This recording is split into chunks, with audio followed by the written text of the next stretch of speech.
still have them, don't we? Yeah, a lot of like Sky, if you want a Sky box or whatever. Yeah. And these set-top boxes were basically just devices with that had an encoding system that you could actually bring down the channels from Sky satellite, and make sure that you can watch it. And then you would buy Comhem. Do you remember Comhem? Of course. So Comhem and Boxer and those guys, they made set-top boxes. Set-top boxes, yes, the Boxer, yeah. And Nokia made those set-top boxes. But then they decided, let's make one with the Linux operating system. And that basically meant that we had to take the Mozilla browser and put it on a television screen. And there wasn't that much knowledge in the world of actually doing that. Nokia was leading that. And it was actually here in Sweden because Nokia Home Communications was down in Linköping. I mean, some of the brightest people that I've ever met. Can I mention names on the show? Yeah, for sure, go for it. So Richard Nalgier, Bengt, what's Bengt's surname? I can't remember, but geniuses. And they basically came up with this. And you should see it. It looks like the PlayStation 3.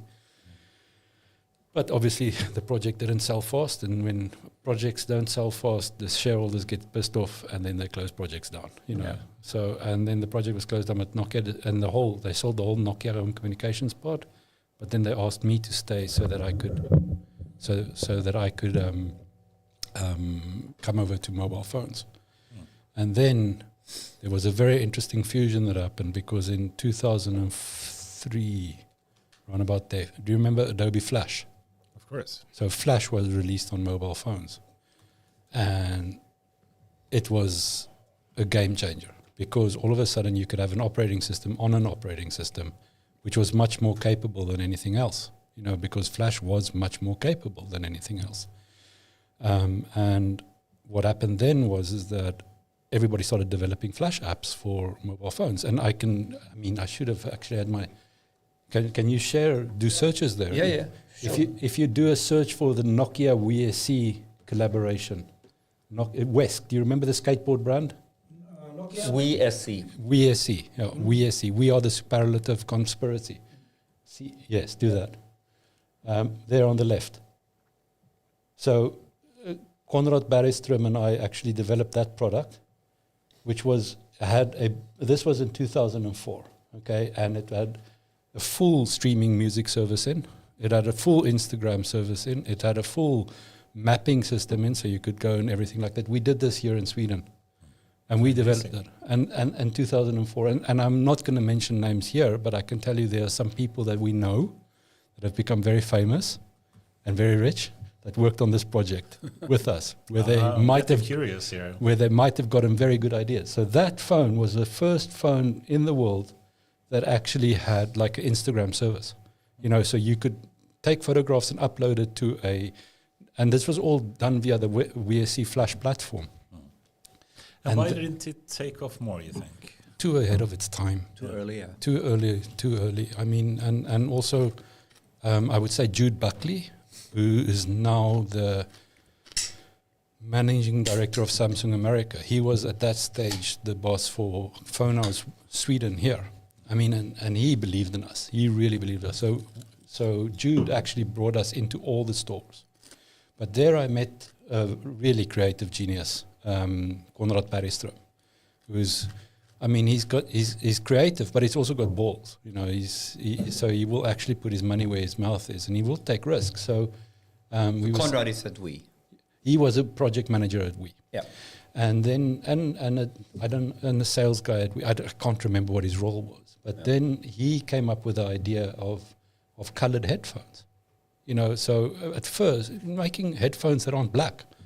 And in 2004, 2005, and I remember sitting with him in the WSC store in Kungsgatan, and we saw girls. He pointed them out to me. He said, "Look at that girl. She's not interested in the sound quality of the headphone. She wants it to match her clothes. So let's make colored headphones." And that idea of his actually grew and grew and grew until he got a couple of guys together, and they launched Sound Industries in 2009. So this is Sound Industries' starting point as an idea. Yeah. Well, I mean, Konrad and I, it's his idea, so we've been working very close. But he's a bit like, I don't want to stroke his ego too much, but if he's listening, but he's a bit like a mini version of Elon Musk. You know, he got a few backers that believed in him, and he said, we are going to change the industry, and he launched on industries, and he had that idea, and all of a sudden, you've got this company that's, I think, 2 billion SEK now. I mean, and he did it. He carried everybody. Yes, there was a lot of unhappy people. Yes, there was investors that weren't happy, and this and that and this and that. But that was basically one guy that had the idea, and then he surrounded himself with a bunch of really good people that actually could visualize his idea and actually put it in. But this is the first project. And then if you do another search called Nokia, we see color, I would say color phones. Okay. So there. So do you see there? So we see. This was part of Conrad's idea. This is the visual sound project that we did in 2004. Okay, I hope you're showing this on the pod. It will be great.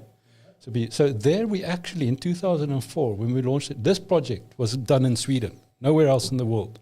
Okay, and what we did is we color-coded the headphones with the mobile phones. I mean, that was revolutionary, guys. I mean, people don't understand that it was revolutionary. Yeah, now we think it's so obvious. It's so obvious now, but like, I mean, what did they have before? And Conrad brought and Gregor Hägglin, who's obviously was the CEO and founder of WSC. Yeah. They brought the headsets, and I brought the mobile phones, and we actually, do you know that all colors of electronics are patented? Really? Yeah. So this color is patented, and this color is patented, and there's a massive patent warehouse of colors up in Knivsta, a global electronics patent thing. So all these colors were very unique. What do you think about that? Is that a good thing? I do not like patenting technology. Let's not go there now. But I was actually. Can you tell us a little bit like some fly on the wall anecdotes on the conversations when Apple phone was launched, and what was the thinking? And there's been all these different types of storytelling. And the usual is som blir sagt. Yeah. I mean, and that's basically for novices who don't really understand global economics, because it's an easy, digestible thing to decide. It was a completely not. It was a cultural clash. Yeah.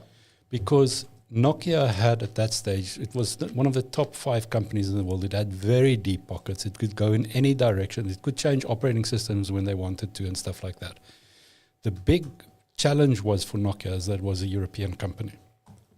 Because European companies, we had raging debates. And I remember sitting in meetings, should we collect customer data? Should we collect customer data? Should we actually use the data that people use on, remember the Nokia N95, which was 3 years after the launch of the iPhone, still 10 times better technically, but we were not collecting customer data. So we could not customize the experience. And this was a major ethical debate, and we didn't do it. And our competitors came and they basically just said, okay, firstly, remember the iPhone was launched, and then for 8 months the sales was 0. They didn't sell anything. People forget that. For the first 8 months of the iPhone. It wasn't a hit. It wasn't even a hit. It was a disaster. They were getting ready to get kicked out of the operators. But then they had a brainstorm.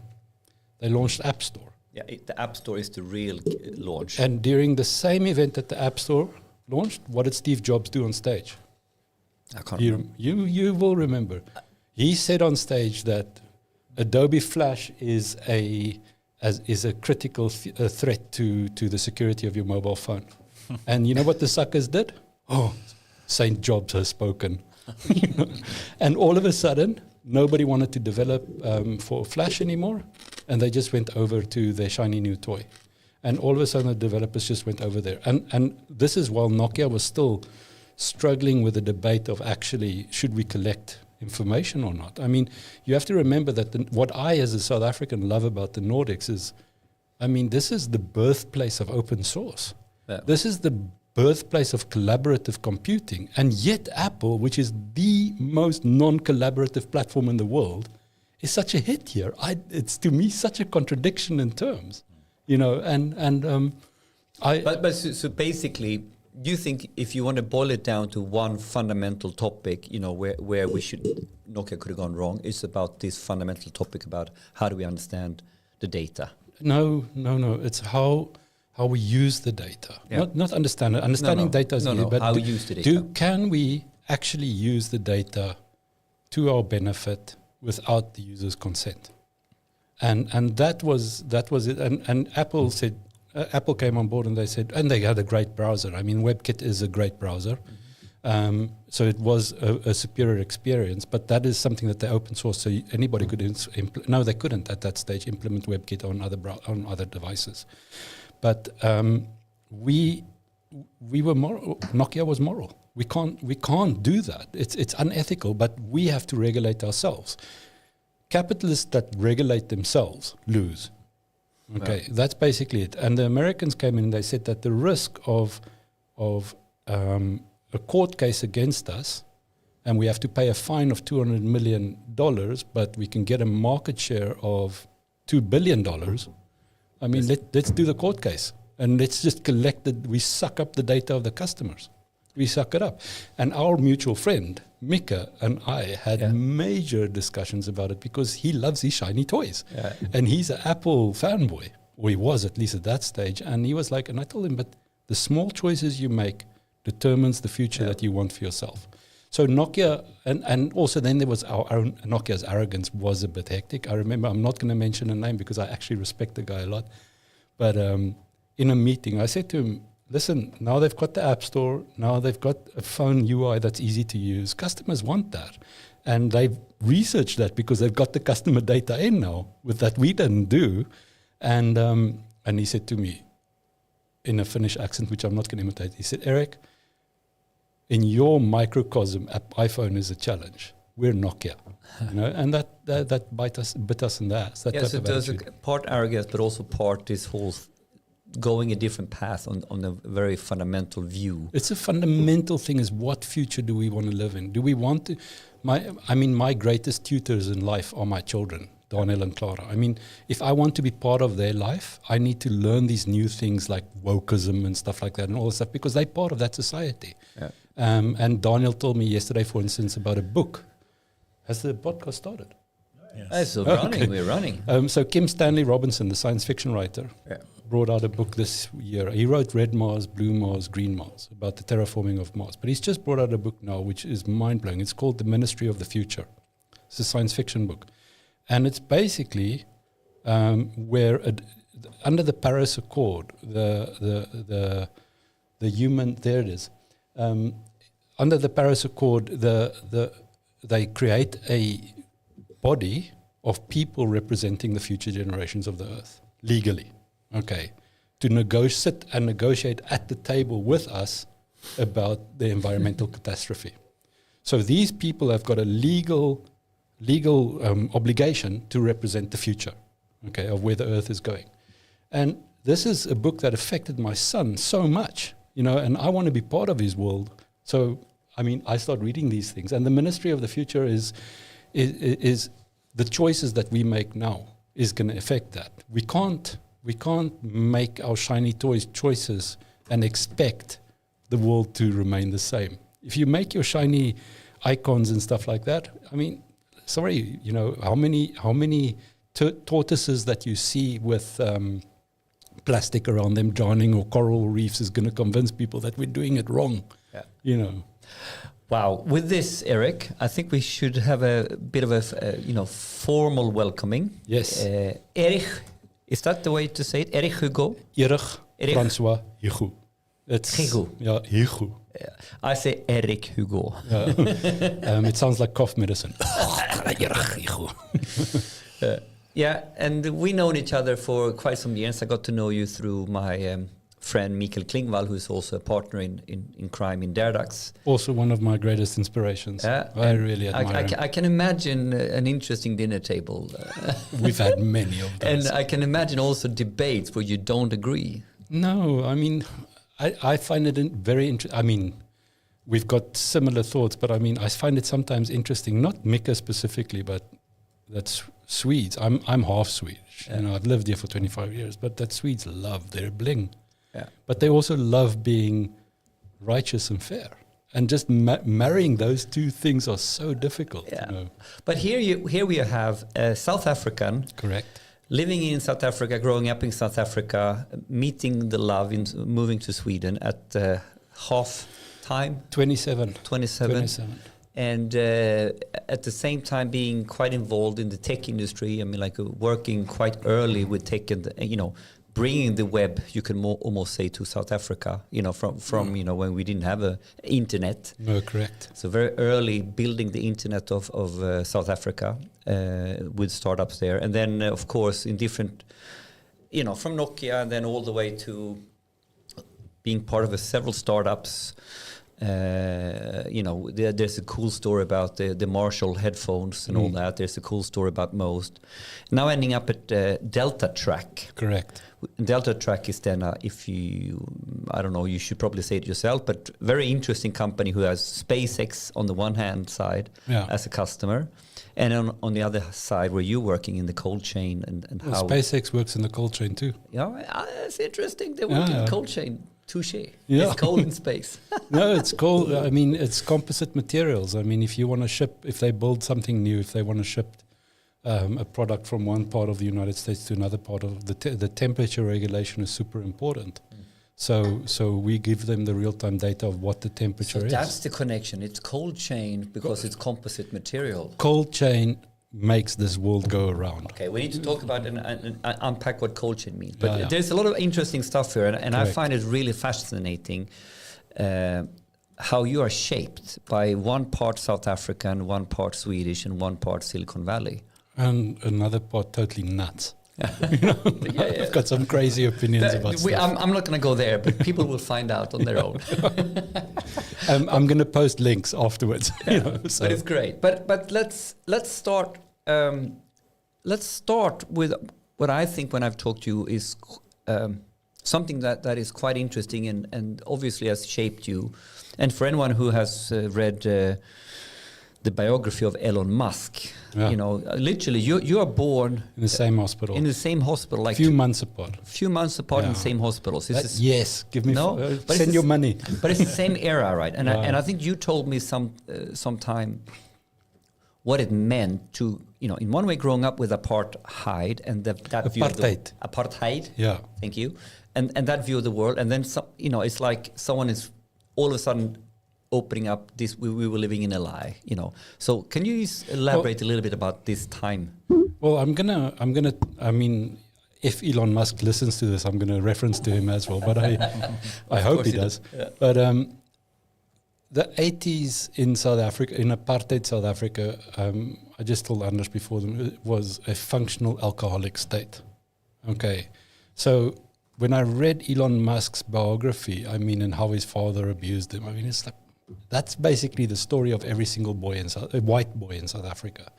I mean, we had a fucked up country which was basically based on oppressing another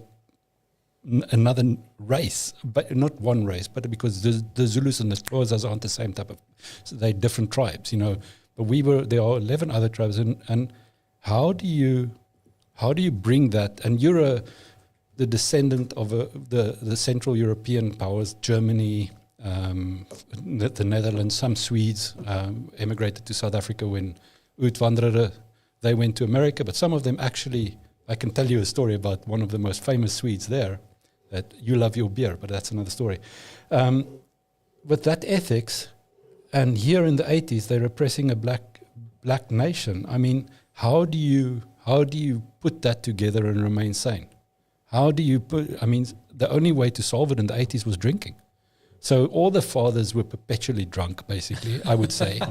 The physical abuse in South Africa, I mean, I love South Africa, it's great, but make no mistake, it was hard. It was really hard. But we had all the shiny toys. I mean, we as white people in South Africa lived a royal life. I mean, we ignored the oppression that we did there. We did what the state told us to do. Because we could have, I saw my first computer in 1978, and not only any computer, it was a Wang computer. I don't know, maybe you remember Wang. No, not really. Check out Wang, W-A-N-G, Wang computers. So they are one of the first, let's say, multi-networking computers. And my dad worked for the KwaZulu-Natal government. There we go. And they actually had terminals which were connected, and this was in Zululand. This was the computers, the most expensive computers in the world in Zululand. But you had it because we had it because we were so privileged, exactly. Yeah. And then my mom and dad bought us a Atari 2400 in '79. Yeah. You know, we got a ZX Spectrum. Then you had the people that went to the Commodore War. I had actually. You were a Spectrum guy? Of course. You know, Spectrum guy. And then with my older brother. And we had it all. But it was a lie. So we had the latest computing. We had the latest. I mean, our universities had data hubs in the 80s where people could actually get email addresses already in 88, 89. I mean, who had that? I got my first email address in South Africa, in 92. I mean, and I still actually use it, which was my name and an IP number. That's it. I mean, but that's early. That's super early. That is for very most people. No, but the thing is that we were so rich, that small group of people, and then all of a sudden I studied law, and didn't make a good success out of it. But then I went to the army because all white boys had to go to the army. And when I came out, it was democracy time, and Nelson Mandela had been released, and we kind of like asked ourselves. Okay, wait, we were waking up. You know, but we were... You were like 18 around that No, age. at that stage I was 21. 21, yeah. 21. And do you know the where did I put my paper now? No, I gave it to you. So there's, and Mika will know this guy. I wrote his name down. So do you know the sociologist Stanley Milgram? Never heard of him. Okay, so Stanley Milgram hypothesized that human beings suck. Okay, and they will basically follow orders, you know, and they will hurt other people if there's a person in power telling them to hurt another person. That's basically what it is. You can research Stanley Milgram, and that's what we did. I mean, the government told us this is the way it is, and to protect your life, and of course they dressed it up in the blacks are subhuman and that Russians were going to kill us and all that stuff. But basically, what they did is there he is, Stanley Milgram, and that's the fact of the matter is that we think we're individuals, but we love following orders. Humans love following orders. That's just the way it is. And then in '94, when Nelson Mandela became, Saint Nelson, because that's now a human that we need in the world right now. And we just realized the government lied, and I mean. The culture shock, the future shock that you had, not just for the black people becoming free, but for the white people that said that everything that you've been told is a lie. I mean, it messed up millions of people. So I would say there's a culture shock that happened. And that's why I also believe that's why South Africans are such adventurers, because we realize that there is no big authority that's speaking the truth. You know, that we have to make our own truth. Government and politicians lie. You know, and the more I see it happening in Sweden right now. 2 weeks ago, on television, there was a Swedish politician that, basically a woman that sat there and said to the reporter interviewing her, the Moderaterna party wasn't going to nominate me for going to the European Union Council as a party member, so I went to the Social Democrats. No, not the Social Democrats, the Swedish Democrats, and I told them that I'll switch parties just if they nominate me.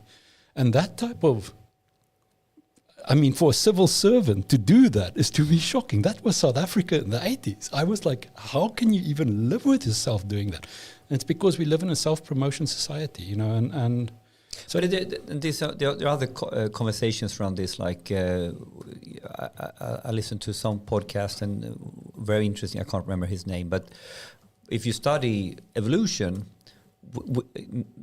the human brain is not seeking truth, or we are not seeking truth. We are seeking community. We are seeking to be part of a group, and we are seeking status within that group. And that is, if that happens.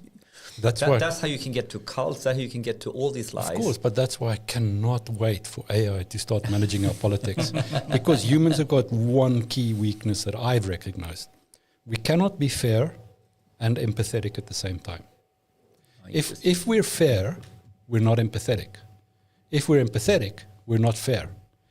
And humans we're organic machines, we're organic intelligence, and we've been billions of years of development has gone into that. How are we going to solve that? The only way to solve it is to basically abscond ruling ourselves. An AI that everybody can buy into ruling our society is the future that I hope for. Yeah, but if the way I summarize, I think there's a couple of things that shaped you, and let me test you. I think the way I have got to know you, you are one of the strongest proponents I've ever met in different ways that always comes back to a couple of things like free speech, you know, open source, transparency. So there are some core values that sort of that culture, future shock, that kind of when you are now calibrating and you're finding your own identity at the age of 21, it sets up an Erich with a quite strong compass in relation to those topics. I think what it led me is not to trust older people. Not trust older people. I did not trust older people. And people in power, I've got a serious problem with people in power. I remember when I got my Swedish citizenship, I was invited to come and meet the king was going to give me more. And I was like, remember, you can invite me, but I'm not going to call him Ers Majestät. And because his shit's the same color as mine, you know. So what would happen if you became in power then? Would you trust yourself?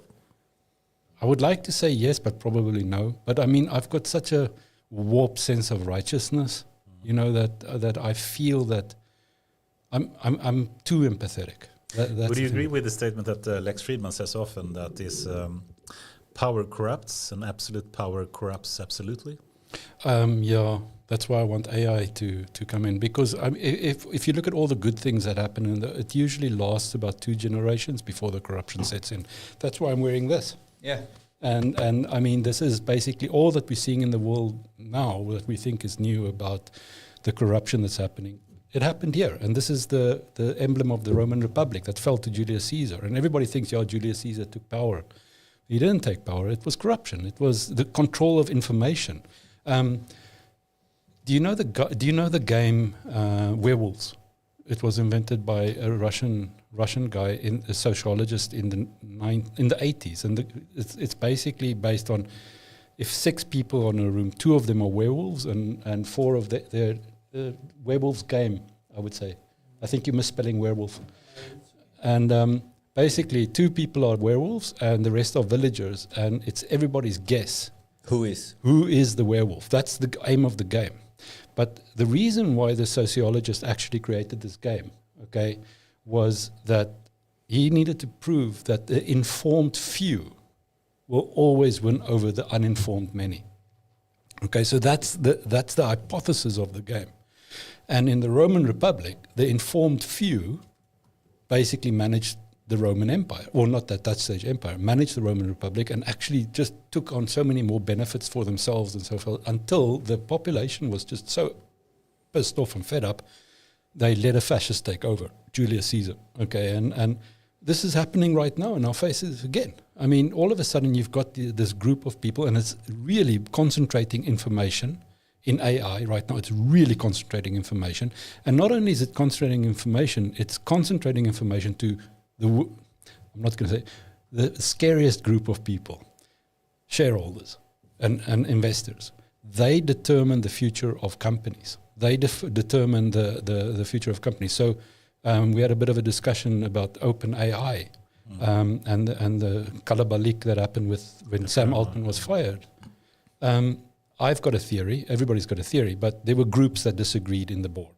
Should we go there, perhaps? I have a topic about that, you know. Yeah. If you were to, you know, give a backdrop to what happened there, I can do it unless you want to. You go for it.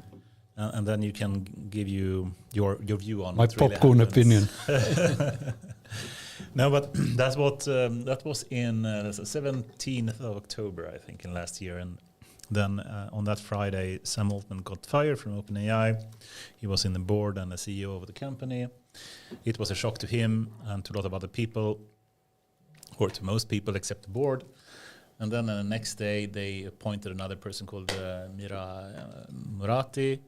And she was basically the CTO before, but she actually said, I don't want Sam to be gone. I want him back. And then the board, you know, was upset with her and said, okay, let's appoint another CEO. And they appointed Emmett Shear, I believe his name was. But why did this happen? Yeah, let's wait for a second then. And then he was appointed, and he said as well, I want Sam back. This is not good. And then on Monday, basically, they sent a letter, and Satya Nadella had this awesome move in saying, why don't you come to Microsoft then? Sam, you can start your own department and bring whoever you want. And then a board or a letter was circulated around OpenAI, and basically 95+% of the employees said, we are going to follow Sam. Now the board is left with a company without any employees. Everyone is going with Sam, and it's like horrific. And basically they had to be forced to let Sam back, and the board was fired, except one person. And now they're back, and he's not in the board anymore, but he's the CEO and running the show again. And now the big question is really why this happened, and perhaps you have some. Well, I mean, one thing that I'm borderline conspiracy theorist here now, but I actually read some articles that came out directly after it on major news websites, and when I went to check those articles again, they're not there. I mean, they're gone. So I'm just speculating, but obviously, let's pack it down. Something happened in the board, and some people say it was Sam Altman wasn't truthful to the board. I mean, that might be true, which is probably true because maybe OpenAI was going into a specific direction that the board thought was a bit risky. But remember, the board is full of strong. You pick a board to support your vision and to have valid opinions. You know, they're not. I mean, the boards that I've had in my companies have always been people that I can guide me. You know, the tricky point here is that the board is set up for sort of a OpenAI research thingy or sort of objective, and now it becomes more and more commercial. So exactly. There's a tricky point here. What is the? It's an inflection point. I mean, it's an inflection point. I mean, like, why didn't Elon Musk leave it? I mean, like, they were going to go in this direction, and now it's going. Because Elon Musk's version of freedom of expression and open source is different from the American version. Yep. You have to remember that there's different versions of that. But coming back to OpenAI, I believe it was an ethical decision. I think that some people who were probably academics in the board felt that, whoa, should we do that? Or does this go against what we as OpenAI set out to do? And that led to a question that the board had the power to let Sam go, but then some shareholders played their card. And they said, basically, we've got the money, we've got the wallets. If you do that, then the company... so all of a sudden, we... And you say shareholders, but you mean investors? Investors, yes. Investors. So all of a sudden, we who are users of ChatGPT have become beholden to a very small group of investors and what they want to happen with OpenAI. And we should say that Microsoft owned 49% of OpenAI, Yeah, so they made 19 billion investment in OpenAI. So we are all living in a Microsoft world, and Microsoft now with ChatGPT, I can say I've got a, and that leads to what is it that we want AI to be? I mean, you're talking, when you talk to ChatGPT, you're talking to a Californian surfer dude. Very intelligent Californian surfer dude, but all those cultural frame switching that happens between humans when they move, it happens with AI as well. A programmer determines the result of what they're programming. So you mean a human programmer determines what the chatbot will say? of course. I don't actually completely in agree. an indirect way. I mean, in a deeper way. Embedded racism. I mean, it's there. It's there. But it's from the data. It's not manually coded. It's from the data, but the data is corrupt. I mean, the UK Navy the other day would the UK Air Force had a massive court case against them because they've decided to actually in their AI recruiting tool, they were recruiting pilots, but they actually put in a thing to lift the CVs of non-white people into these positions to bring them up, because the data just drowned those away. And then but it's not really a conscious not choice, perhaps. It's basically the way the data looks like in our world today. Yeah, right? but it's not just that. It's the way the culture looks like. It's not the data. I mean, culture is data. Yes. And our culture is like, for me, my wife is Swedish and my children is half Swedish. Well, they're more Swedish than Afrikaans. But they look at the world with Swedish eyes. And they pass the data, the same data that I get, they pass Sure. pass it that way. And then when they tell me about My kids can understand apartheid out of a economic and a social point of view. They cannot understand it out of a cultural view. They can't compute that, but they can compute the Swedish way of looking at it, economical oppression and stuff like that. But if you take those glasses away, then it's about 2 million white people or 4 million white people in darkest Africa making the wrong choices, which was a cultural decision, not a data decision. Or it was a data decision. But it's the same information. It's the same information. And a Californian guy programming OpenAI, I've seen it in action. I mean, they have the power to at least filter the data in different ways and select what data to be used to train the model. But then they do it in English, and that also because English is a language of rules. I mean, this is what made Noam Chomsky so successful in the 80s and the 90s. Now he's trying to take his semiotic way of looking at things into the AI world, and it's not working. And it's not working for him because he doesn't understand this technology. He doesn't. But his rule bases are the same. I mean, language determines people. Language determines people. People forget that. That's a very philosophical question. Does the language influence the way we think? Does it influence our personality in some way? Of course. Yeah. Of course. I'm a product of it. If I think in Afrikaans, my mother tongue, I am naturally more aggressive. I'm thinking even the dialect of such a language. When I speak in Kalmaritiska, the southern eastern part of Sweden, I do think I act a bit differently actually than I do when I speak Stockholm-ish kind of Swedish.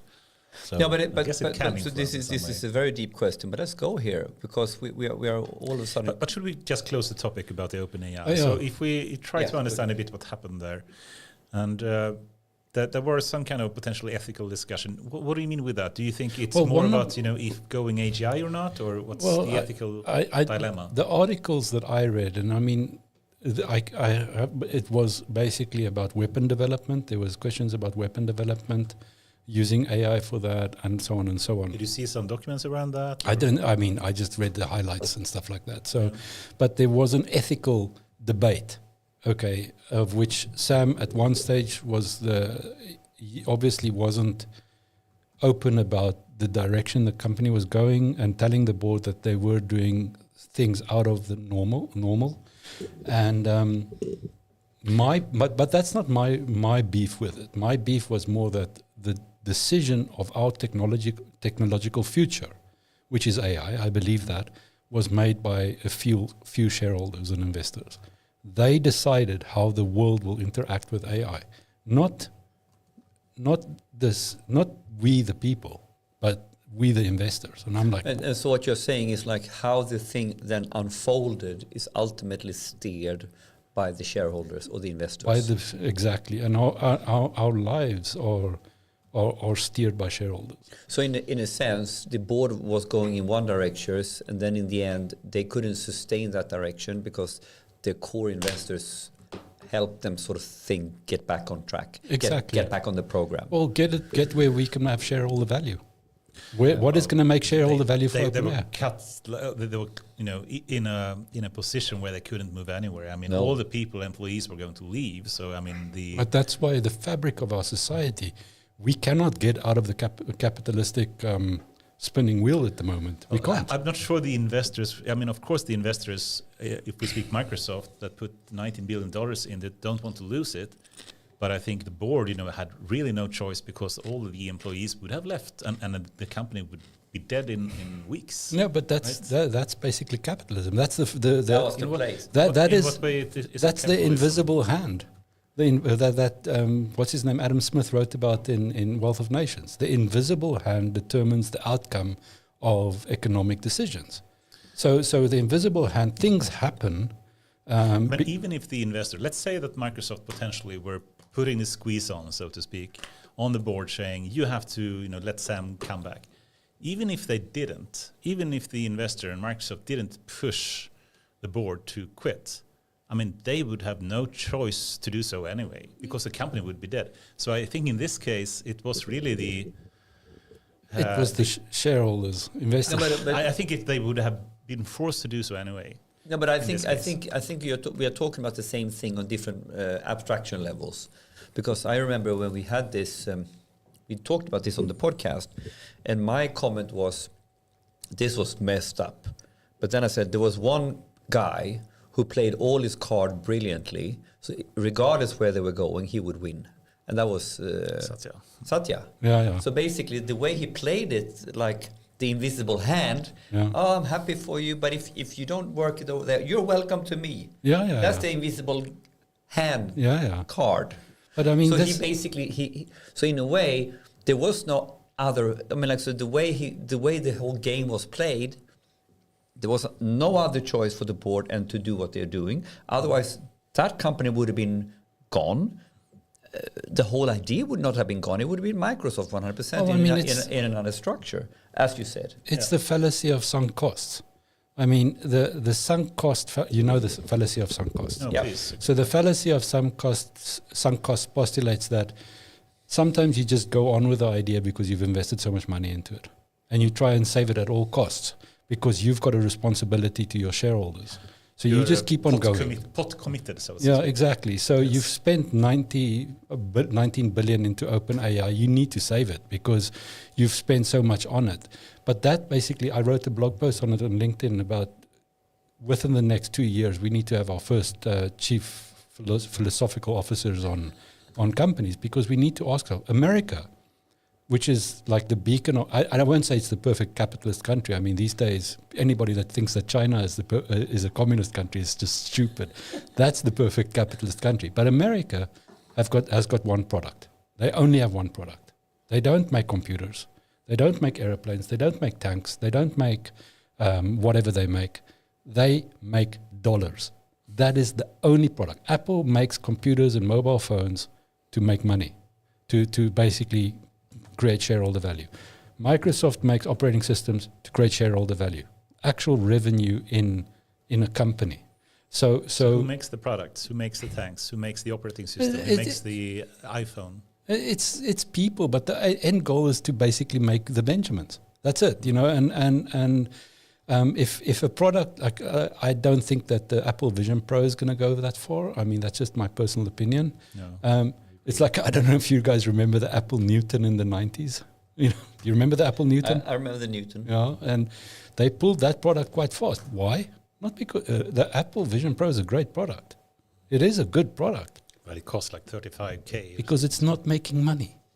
So the product of Apple is dollars, and which translates to shareholder Do you value. think it's wrong to have companies being driven by profit? Well, we're seeing the state of the world right now. We're seeing this. I believe that if you become What should the alternative be? Yeah, that was my question. a chief philosophy officer that asks, what is it that we want to do? I mean, my little sister told me the other day, is like, how many times must we look at a turtle with plastic stuck around its throat and coral reefs dying for people to realize that our way of working is not working? We have to try something else. I don't know what the alternative is. I think... Because I don't think you believe it's like communism. No, I don't. I believe in social capitalism. I believe in responsible capitalism. I think that there is. I think I'm a responsible capitalist because I make... Mika and I have our friend, I make a point of trying to select the electronics that I buy. I mean, I research where the products get made and which companies I support, who makes the operating system, you know. There's one company here in Stockholm, and this is a shout out to them. And if they want to take the shout out, I'm going to mention the name. But you know the company Hemfrid that does house cleaning services. Hemfrid, they do house cleaning services. So when we decided to get house cleaning services here in Stockholm, which is expensive. I mean, I grew up with it in Apartheid, South Africa. It was cheap, but here it's expensive. We actually made a point of looking for a company that's got collective aftal. You know, because that makes a difference. That makes a difference. That makes sure that we can actually feel. We made a point of looking for a company where the CEO and founder of the company actually said, listen, we're gonna make money in this company, but our wish is not to be like Bezos and be trillionaires, you know. We want to have a comfortable life, but our workers need to have a great future as well. So they basically have a collective after all, and that made our choice.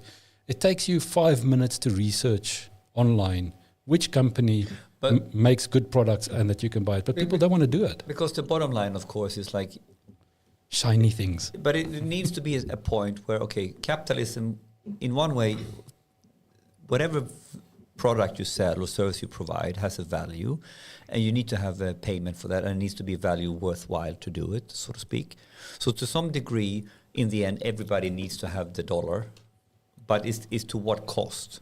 Exactly. Is to what cost in the social, in societal cost that is the interesting I zone. believe that. I believe that. I mean, I remember growing up in South Africa, and we were all ABBA fans. And then when we found out that ABBA actually was giving all the money that they were generating in South Africa from record sales to the freedom fighters, the struggle against us white people, we were shocked. And a lot of people stopped buying ABBA products, right? So they'd stop listening to ABBA.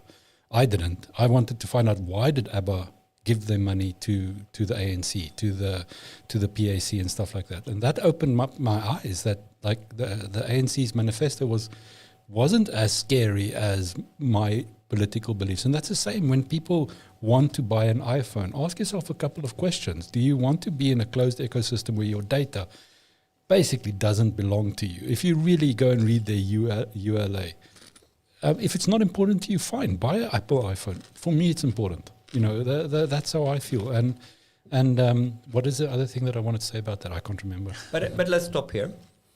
I want to go to the next section, and it's a little bit like also getting into your, in a way, summarizing. You've been in the startup world, and then you run an innovation consultancy in Sweden for many years. And I want to summarize it with your own words that I picked up sometime, that you call yourself a bodger. Yeah. So we leave the OpenAI conversation, we leave the introduction, and then now it's a little bit like, what does it mean to be a bodger? Can you put a video on of a chap called Tom Scott and Bodger? It's on YouTube. We don't have to watch the video, but let people know. This guy is the ultimate bodger, and he is one of my... He explains bodging much better than... There he is, that first video. So bodging basically means... It comes from a French word of tinkering. Tinkering. And some people tinker with physical things, and some people tinker with ideas. I think Mika Klingvall is a tinkerer of ideas. Yeah. He's a mental bodger, you know. This guy on this video, he's a physical bodger. So what he's done there is... He just explains why he makes an emoji keyboard. He made a keyboard out of emojis, not out of Latin alphabet characters, but out of emojis. And then he'll keep on tinkering it. And he tells a beautiful story in this. And when Apollo 13, remember Tom Hanks' movie? Yeah. That actually happened, really. It's not just a movie. Oh, do you guys remember the movie Airheads? From the 90s. It's Brendan Fraser when he's younger, and he walks into and he sees a book called Moby Dick, and he goes, wow, they made a book out of that, you know. But so Apollo 13, those guys, the oxygen was running around. There was an explosion in the spaceship, and all the oxygen was basically turning into carbon monoxide because they were breathing in and out. So these guys had to sit there and figure out, okay, how are we going to save ourselves? I mean, we're going to have to go around the moon. We can do that, but there's not enough air to keep us alive. So we need to figure out a way to, and these guys are engineers and pilots and stuff like that, but purely because of their inquisitive nature, they came to the conclusion that we can build our own carbon scrubbers in the Apollo 13 module. And that saved them more than the trip around the moon saved them and the engines. So they bodged forward an idea to basically save themselves. And bodging then basically means if you take an idea that you have here and you apply that in a completely different spectrum. And I told you, Henrik, about, it's also called bilateral thinking. Yeah. You know, it's this is what we're getting to in the end, to be more formal. So, and I think that's one of my strengths. I don't want to blow my own horn a bit, but because I'm a multicultural person, I can take ideas from one culture that isn't visible in another culture, and I go, wait a minute, we can do it like that. a great Bodging idea, which now Swedes love, is mobile money. I mean, and Swish and all that stuff. Where was that born? Do you guys know where the first mobile money comes from? Okay, mobile money was born on the coast of East Africa, when and this is during Nokia's days. The boat fishermen would go out of Zanzibar, and then they would catch fish and then come back. This is in the early 2000s. They would catch fish and then they would know that there's the market, there's the market, there's a market, and there's a market. Where should we go and sell our fish? And then they would get SMSs saying, okay, they're offering 10 euros for 5 kilograms of this fish. And they go, okay, that's a good price. How will you pay me if I now start going that way? And they said, well, we'll pay you with airtime. Okay.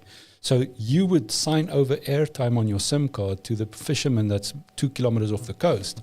And that was mobile money. That was the birth of that, let's say, mobile economics. And that was an African idea that took the world by storm. You know? But so in a nutshell, what you've been doing quite a bit has been to sort of done another way we talk about lateral thinking. There's another word for this, intersectional innovation. Yeah. That you are combining ideas from different things, and then you can that has led to a sort of a startup idea or something like that. I would say I've been stealing other people's ideas. I give them part because there's some really intelligent people out there and creative people that I've been working with. Yeah. And this is Perhaps that's also one of the core strengths of creative people, to find patterns from one innovation and being able to apply it to another. Yeah, I think it's also a personality thing, because some of those people take those ideas as their own, and they don't give credit to other people. There's quite a few of them, and they basically say, I mean, what I found out. Do you know a Swedish company called Neonode? Neonode? Yeah. Yeah, I heard about it. You know that they basically owned the patent of slide to unlock that iPhone just copied. Yeah. And so the whole world is programmed to believe that Apple came up with the idea of slide to unlock. But it's a small Swedish company here that came up with the idea 5 years ahead. And there are a court case around this, right? Well, I suppose I know some of the guys at Neonode very well. I mean, they're so small; they don't have that much money to take an Apple. But if they are, proven right, they will gain like $1 per phone or something. Yeah, it's like an absurd amount of money. But I mean, Apple is the ultimate bodgers. The ultimate bodgers. But the callousness of Apple of stealing ideas is just something that I'm shocked, because I've got a bit of morality. Not much, but I do have some. Is like, give credit to where credit is due. I mean, really, some people, Konrad Bergström, he had some great bloody ideas, and let the world know. But let's talk about a couple of cool ideas. I mean, like, I think there's a cool understanding of bodging used by looking at what you did with the Marshall, the whole idea with when you. Well, I'm going to tell you the story secondhand, okay, because it's Konrad's story there. Yeah. But basically, so he launched this company, Zone Industries, with 3 home, let's call it, of their own brands. Okay, so it was Molami, Urban Ears, and so this is Urban Ears in Stockholm. We all know what Urban Ears is. That's Zone Industry brand. But then they needed Marshall or Zone Industries needed a bigger brand, and they started looking. And at that stage, there was Beats, which was basically just owned the hip hop market, so you couldn't really start anything. So Konrad, I don't know who in Konrad's network actually thought of it, and he had contacts because he's been in the event industry, so he knew these people from Marshall, and he said, well, listen, these guys have got an iconic brand and speakers. Why don't we take that brand and put it on headsets and start making a company like that? And voila, so all of a sudden, nobody was talking to the rock market of people that want to have headphones and stuff like that. So that's what they did, and it was a great idea. Then the second bodge is, for instance, or big bodge that happened is mobile and sensory technology. My little brother is an exporter of oranges was an exporter of oranges out of South Africa, and we were sitting on his at his house, and he got a phone call from St. Petersburg that said to him that they're not accepting this container. Now you have to think, a container of oranges at mid-season is about $50,000, right? Each orange takes 70 liters of water to produce. Okay, that's how much water. So when a Swede takes an orange here, or a Finn or a person in Europe, and say, no, I don't want it, and they just throw it away, they're not just throwing away an orange, they're throwing away an ecosystem of environmental controls and of labor, of everything. And here's a person in Europe saying to the guy in South Africa, we're not going to take the container. And we're talking millions of oranges in one container. So like you said earlier, 30 to 40% of all food gets thrown away. People don't realize it. It's insane. And and Francois, my little brother, said, what about if we take a Nokia 3310 and we put some sensors on it so that I can know what happens inside what happens inside the container? And I went, we can do that. That's so basically I went to the guys, company, shout out to them, Krior, and they are the department inside Nokia that made all the Linux terminals for Nokia, like the N9 and stuff like that. They spun out and started making their own company. Right now, they're world leading when it comes to voice AI. And I said, hey, I want you to take a Nokia phone, give it a powerful antenna to punch through steel, and put some sensors on it so that we could see what's happening inside a container. And then the first product was released in 2014.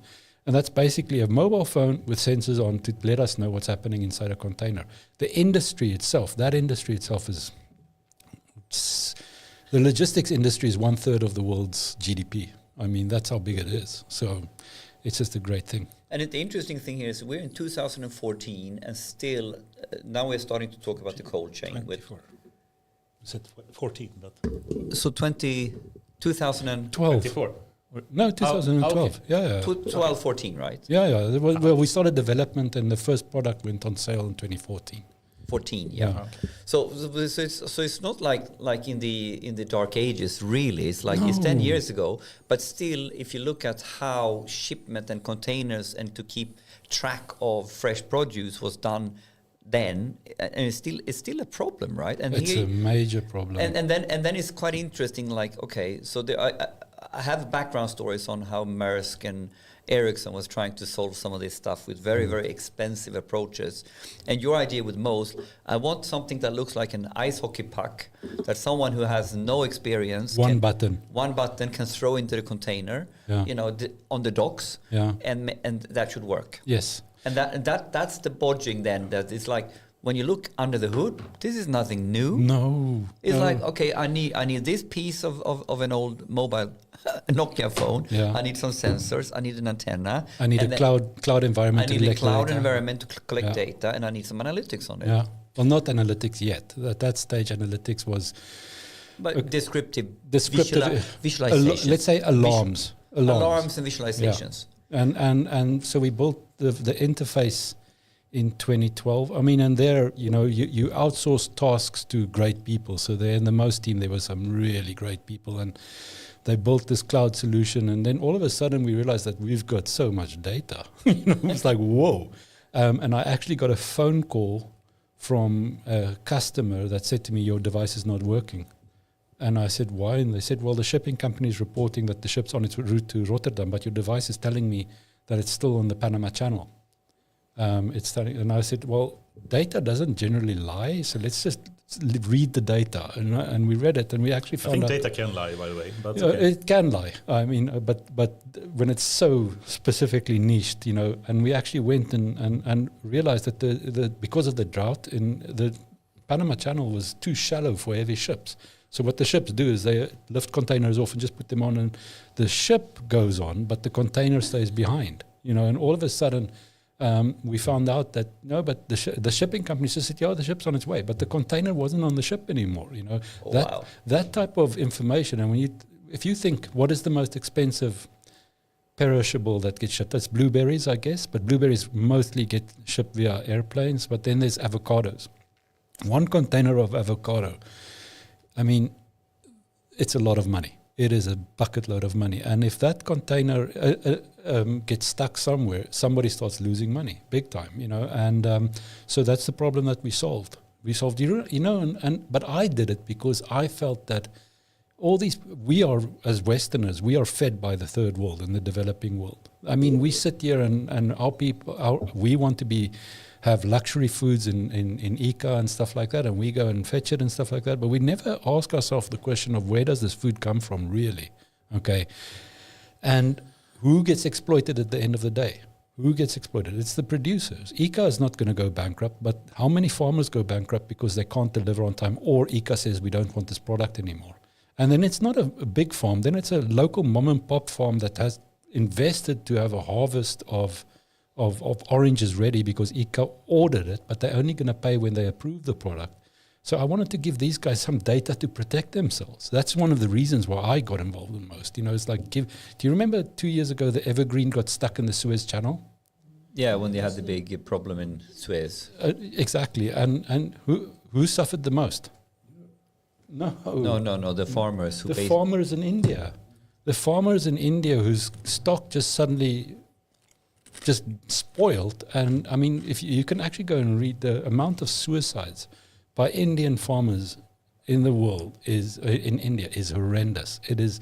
I can't believe that there are people but we want our latest grapes from India, you know, and stuff like that. But the people paying the price for it are the poorest of the poor. But so basically so this is the topic now. So Bodging is leading us into sort of, we can innovate and we can do fantastic things by basically rethinking stuff and connecting things bilaterally. If I do this and with this and this, then all of a sudden I can track something that we never done in a proper way, Exactly. which is not really hard. It's not really hard. And I mean, there's a democratization of technology happening right now. For us to build that first unit, I think it was a total investment of 7 million crowns in 2013.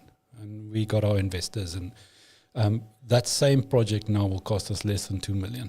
Less than 2 million. Yeah. Because there's the cost of coming up with those ideas is really cheap, is really going down, you know. And thanks to things like AI, thanks to things like the multiple availability of technologies and so on. I mean, it's great. I mean, I'm waiting. There's a group on the Pirate Bay that basically makes all the IKEA designs available, so that you can 3D print IKEA things at home if you are so inclined. You know, but think that's a good or bad thing? I think. Will I go to jail if I say it's a good thing? I don't think so. But I think it's a good thing. I think that copyright and patents has served its purpose. Really.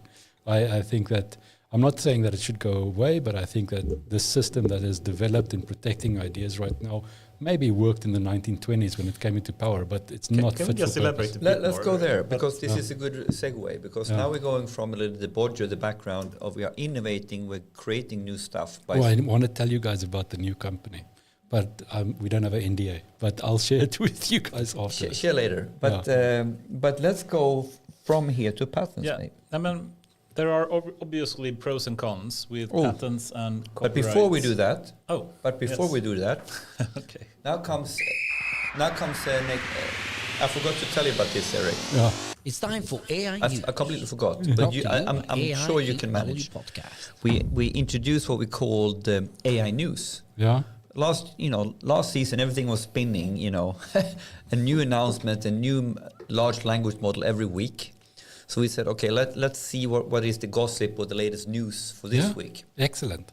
And so we all have like one or two picks each, and then we try to do it like speed date, speed like the news, right? So do you want to start, Anders? Well, on the same day as we had the last podcast, last Thursday, a number of major things happened. Stories happened, and I guess it feels like so old news now, so it's almost embarrassing. Are you talking about Sora? Sora is one, Gemini 1.5 is another, VJEPA is a third, all of them on. I think they're all worthy of a couple of minute snips from you, Anders. Do you want to take one of them? I want to add one. Yeah, which one? That company in Gothenburg that has just let all their creatives go and going over to AI. So a web design company, video game company in Gothenburg last week let everybody go, or not most of their creatives, and said, we're going to do this with AI because it's better for shareholder value. So that So there's a that's local news that is it's gonna have global impact. Yeah. I mean, so Oh, that's a good one. But that could be a follow-up, perhaps, Yeah. to the impact of having this kind of development happening in the world. it's potentially. really happening right now. I mean, But so let's park that back to a deeper topic. Yeah, but yeah. but so one of Eric's news was, did you hear about the? well, for me, it's basically I got involved more the new minstrel release. Yeah. And I was very impressed with it, and I'm so frustrated with them because they cannot. I mean, Europeans suck at making consumer products, you know. And if you think about how Windows 95 conquered Africa, they didn't go after. They went after making consumers use them.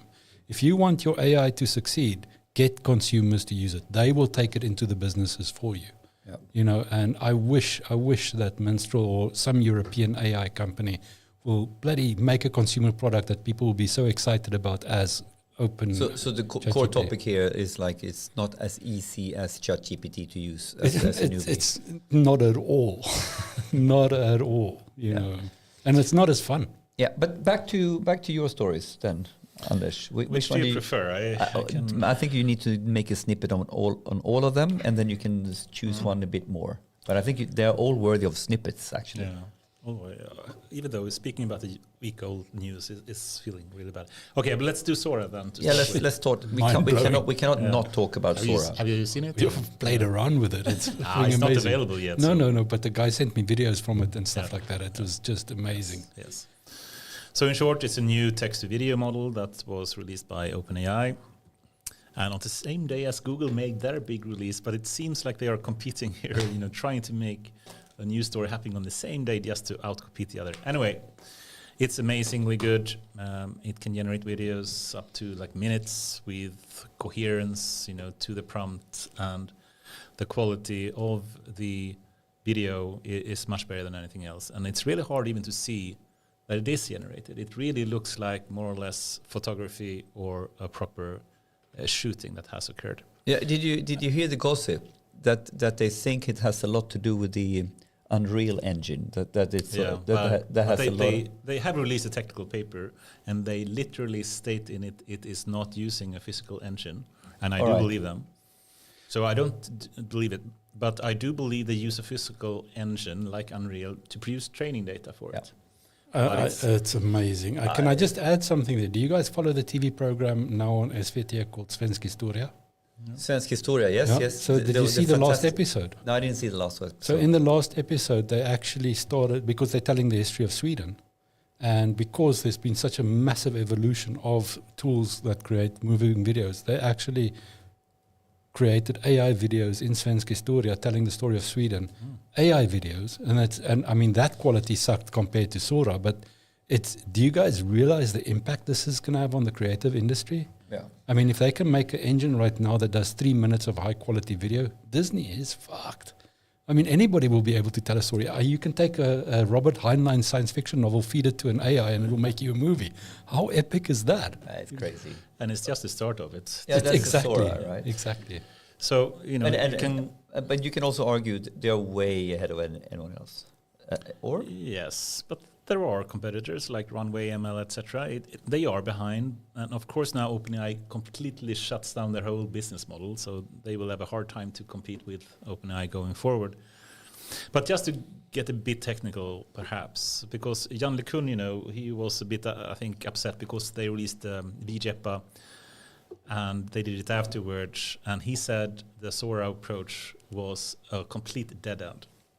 And I think this is actually a mistake of Jan LeCun, so I disagree with Jan LeCun here, which is not often. Yeah, you're a fanboy, I know. But in this case, he said, you know, they are operating in pixel space, and if you actually read the technical report, they are not. So they do have an encoder that moves from pixel space to an internal latent space, and they do the generation of the video inside that latent space of a space-time frame. So the patches that they take from the images and the video is both on the spatial grid, so to speak, X and Y, but also on the time dimension. And that is the patches they remove, and the model has to train to create. And in that way, by moving and doing the inference and prediction and training inside the latent space, they are actually doing exactly what VJEPA is doing. And I think this is really interesting. And I think this is one of the true reasons for them being able to do this at a level that no one else has done before. And is that the segue to VJEPA? Yes, if we want to do it quickly, yes. But Yes. they can do a lot of stuff. They can't only do text to video. They can also take another video and continue it. They can merge or morph between two videos. The social extend implications videos. of this is massive. I've already seen some people doing proper videos, movies using Sora.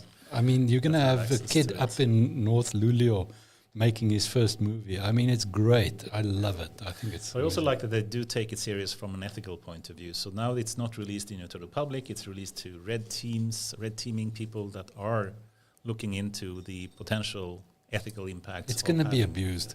It's going to be abused. That's just the way it is. But they try to at least minimize it. Yeah. And that's at least good. They try to, right? Until Grok gets a hand on it, you know. maybe. Yeah, that would be fun. But Yeah. anyway, they try to minimize the ethical consequences because I think we all realize the potential abuse that this could have. Well, we know it because in ChatGPT right now, when you ask it a question, say, I'm not allowed to, or I'm a language model and I can't answer that question. No, you're an American surfer boy. You don't want to answer that question.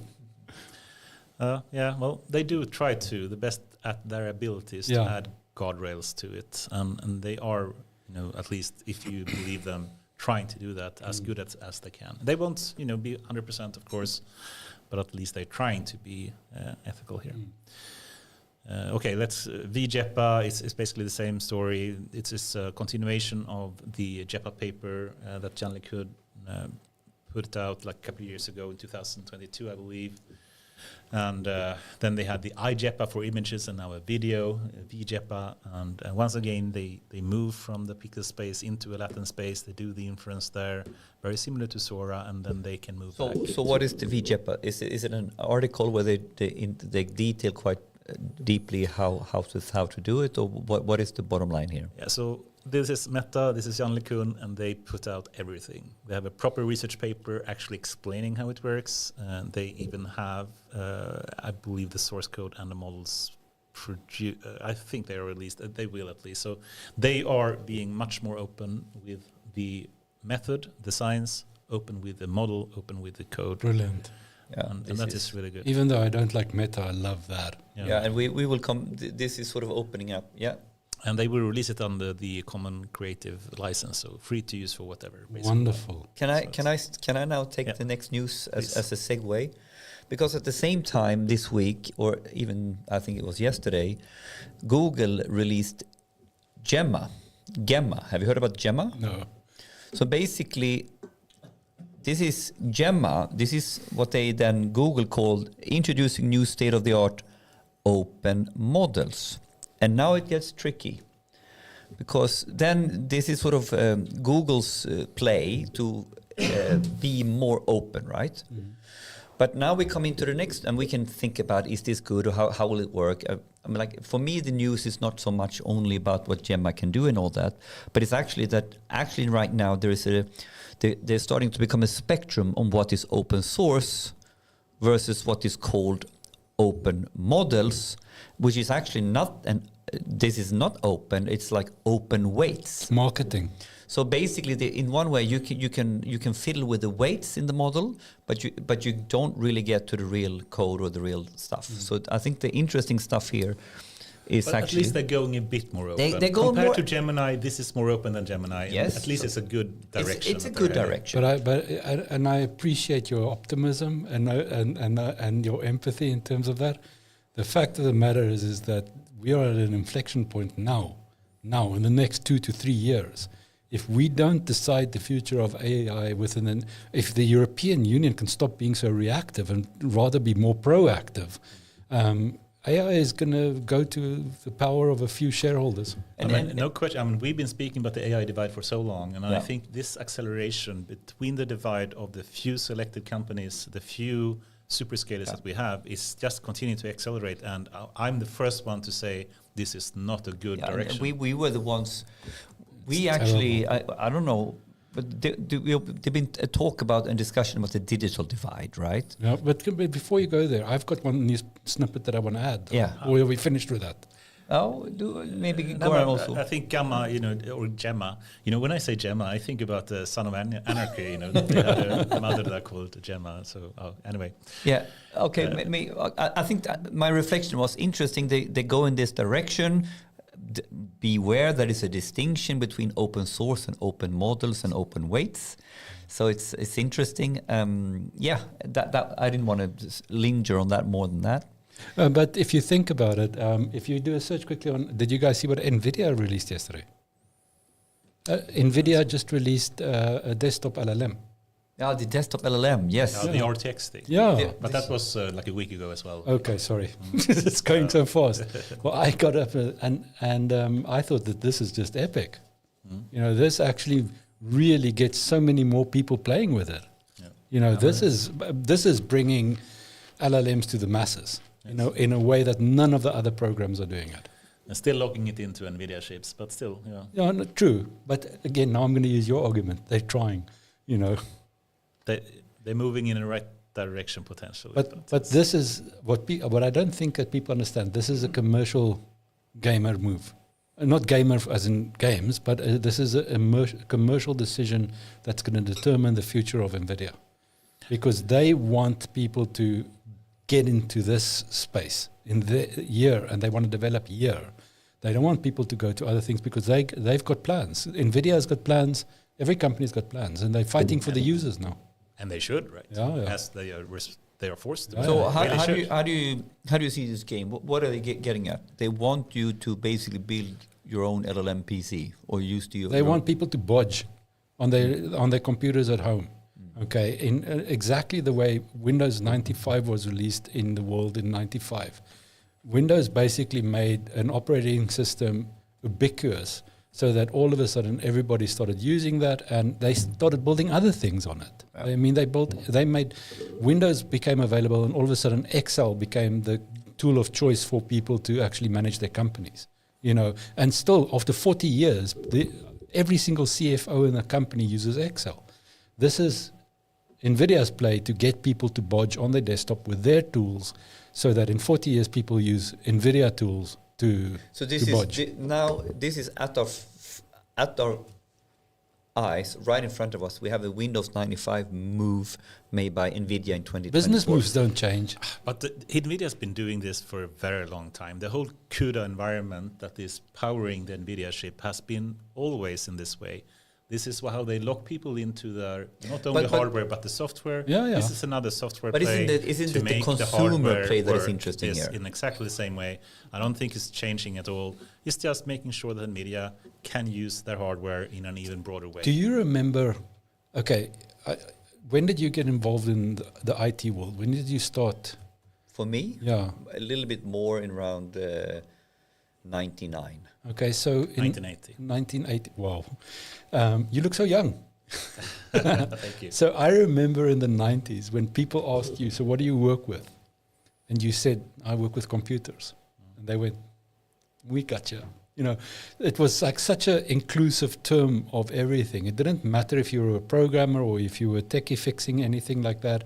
It was the ubiquitous term of saying what you did. I work with computers. And that included the internet, it included mainframe computing, which is now called cloud, and so on and so on. And why was it easy for me? It was easy for me. I mean, sure, I had a bit of, let's say, Windows 3.1 experience before, but Windows 95 just made it so easy. And all of a sudden I could build a website. And I built the e-commerce website in 1995 in a small town in Bloemfontein, because it was easy, because I had this platform to make it happen for me. And this is NVIDIA's play now. It's easy. All of a sudden you can have a bodger. And another thing is... Are you happy for that, or do you think it's a bad move? No, I want more people to get involved because I believe educating people is the key to saving humanity. Educate people as much as you can, and even if you have to use bad tools sometimes, like Windows 95, it got so many people. And then in Sweden made a great move when I came to Sweden. They had a tax rebate for people getting a PC at home. I don't know if you guys remember that. Hemp, I yes, didn't get one, MPS, yeah. but, And most companies that deals with Dell. But what they managed to do is that they managed to get a PC into basically every single home in Sweden. The difference that made in Swedish society is cannot be underwritten. No, I'm still very annoyed when I have to buy a laptop and I pay the Microsoft tax for it. Basically, I'm forced to buy the Windows operating system, even though I never use it. But don't you buy a Linux computer? I do. This is a Linux computer, but I have to pay Windows license for it anyway, unless you. Well, every iPhone that you pay for, you give some money to Nokia and to Ericsson. So yeah. I mean, there's some patent point. But let's wrap up the news section. Did we have it? That was the last news. Goran, do you want to add any news? Yes, just two of them that you missed, actually. That's a It was a slap crazy week last week. It was, but this is super new. I don't get why my tone is like this, but it doesn't matter. So Google had to pause the Gemini AI image generator because basically it refused to make pictures of white people. So all the historical what is called images of white people were replaced with native Indians and colored ones. It went woke on them. Yep. So now they're pausing this. This is actually very fresh. It's coming out from today, so it's very good. The second thing is that... but that's what Hollywood does. So what's the big deal? Yeah. Now AI is doing so. Organic intelligence is allowed to do it, but artificial intelligence is not. Exactly. Biases are not allowed. Right. We should not treat AI the same. No. And then this was very interesting for me. So Reddit actually has come into agreement with Google to sell their data to Google, so Google can train their model on Reddit. This has been going on for some time now. This is sick. Yeah, This is sick. Let's see how Reddit is going to do after this. But it's interesting. They're selling their data, which is actually our data. Of course. And like I say, that they don't care. Let somebody. Sorry, Goran. This is the most important line for me, right? When people are talking about like, well, you cannot put value on data. Well, actually, you have. So in the contract with Alphabet owner Google, my money is worth $60 million per year. Okay, according to one of the sources, that is how much the data. Is it good or bad? I think you can see some positives with this as well. I am super You're optimist. No, but otherwise, Reddit would be dead potentially. I think in this way, But it's actually a way but for that's Reddit the to invisible continue. hand. I mean, then Reddit has to die, and a new service has to come up. Yeah, but the that's new the- service would be Google and one of the tech but giants. they can still die. No, So Google. that's why it's kind of dangerous unless you can actually have the kind of old content producers out there to be alive. Which old content producers? Reddit, and in this case. Okay, so oldish, newish content Yes, producers. yeah. I But mean- otherwise, they would be dead. I mean, because otherwise people would just, be asking ChatGPT or Gemini all the questions. And Why can't Reddit just say, okay, guys, we're making money out of you, and here's a credit at Reddit, and here's a store, because you've But surfed. Reddit doesn't make money. They're losing money now. Well, they're but- losing users. But now they're going to make money out of this. Sorry, what? Now they're going to make money out of Yes, this. Imagine- so that's a good thing, right? That's Yes. what I'm saying. Good. But they're ultimately making money on me. Of course, but the alternative to just have Googles and the superscalers of the world to make the money would be even worse. No, but I think that's how the invisible hand has to work. That's why Google reacted so fast when OpenAI launched, is because all of a sudden here's somebody that's eating their pie. And the nice thing about the world that we live in right now is new companies is not that difficult to start. With a great idea, it's not that difficult to actually start eating somebody else's pie. I think it is, the divide is actually increasing. I think it will be increasingly hard. So unless we can actually have some value on the data and the superscalers have to pay for it, we will see a very quick death of a lot of companies. And I think this is And the quick birth of companies. I do believe that. But unless, who can really build a chat model of the future? It's very few companies that can. This is a big problem of the AI divide going forward. So I think that's why we will see an increased concentration of power to the superscalers unless we can find a way to spread it around. I think this is actually a move that at least tries to... Why is Google some doing extent. this? Why are they doing this? Because they want to have the data. Right? Why do they want the data? To train a model. Why do they want to train the model? I mean, No, come on, follow me. yeah, man, of course, to make money from their chatbots. Exactly, and they have got a corporate mission that says we have to dominate the global scale. Yeah, but you can't really think that the alternative of not paying Reddit is better. No, I'm saying that. So What, this is a what about move. paying Hendrik for being on Reddit? I mean, good luck doing that. But Reddit would die then even quicker. Do you remember? right? Do you remember? I mean, do you see? Yeah. Reddit would die even quicker then. But then that's the invisible hand. I mean, then somebody has to come up with new ideas. Somebody has to budge forth a new idea to make money. Now, Yeah, but unless you have the proper conditions to do so, we will see an increased concentration of power going very quickly. And I think in the this Western is, world, yes, but I think that not in the developing world, not in the global South. I don't think so. I think already there are tools that are, like I told you about the mobile money. A bunch of Zanzibarian fishermen basically were the first users. A foundational model in the future. But they didn't care about building a foundational model because they had a function that they wanted. They wanted to basically sell their fish. But let's step out of this conversation because it's really what we are seeing is then. I mean, in one way, we are seeing a concentration of power, which is dangerous, and maybe we need to fix some of this in the middle, and maybe Reddit surviving a little bit longer is good.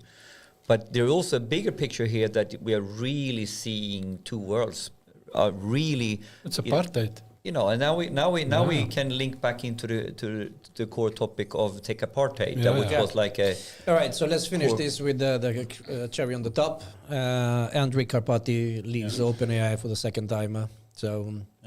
And let's see, he already started actually providing 2-hour courses of how to build infrastructure for LLM full, just out there.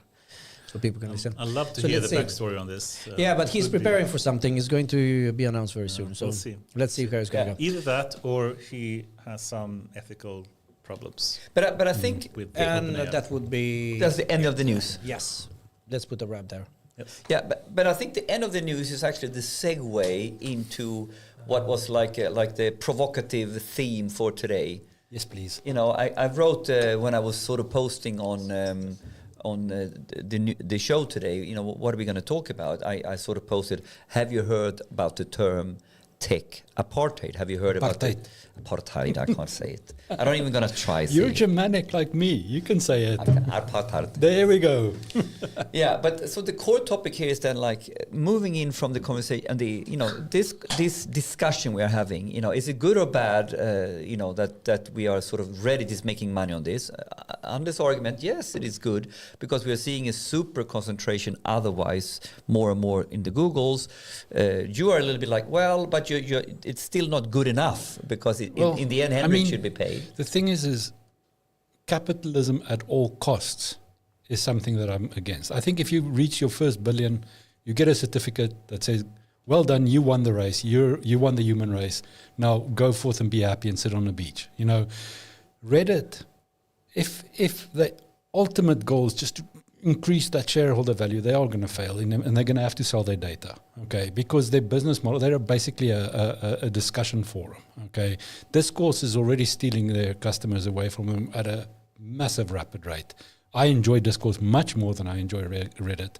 I'm trying to test Blue Sky right now, but Jack Dorsey has never made anything that makes money, which is a fact. Twitter has never made money. People forget that, but he's a genius. The fact of the matter is that I would have, in 2001, right before I joined Nokia, I joined a company here with a very good friend of mine called Beans, BENZ.com. And these guys had a great idea. Why not pay people for their surfing habits? Because the advertisers on websites right now, they make their money via advertising. So why don't we incentivize people to stay longer on websites and then pay them in a currency? You can do a search on beans.com, BENZ.com. So why don't we incentivize them to stay on the site and really consume the media? And then we pay them in beans, which they then can spend in the store that is also run by us. Okay. So you collected your beans. Not Benz, double E. Yeah. Yep, like that. So beans, and doesn't exist anymore. It doesn't exist anymore. So go digital currency. There. Yes, there we go. And it was way ahead of its time. way ahead of its time, and it basically said, let's incentivize people. Now imagine Reddit says, listen, let's incentivize people to stay on. The longer they spend time on Reddit, they are going to earn some currency, and we make money on our advertising, but we're going to put 20% in a kitty to go give back to the consumers. You know, because that means that we start getting their loyalty, and they can spend it on our store where we'll make a profit and stuff like that, and upsell other things and stuff like that. I would do that.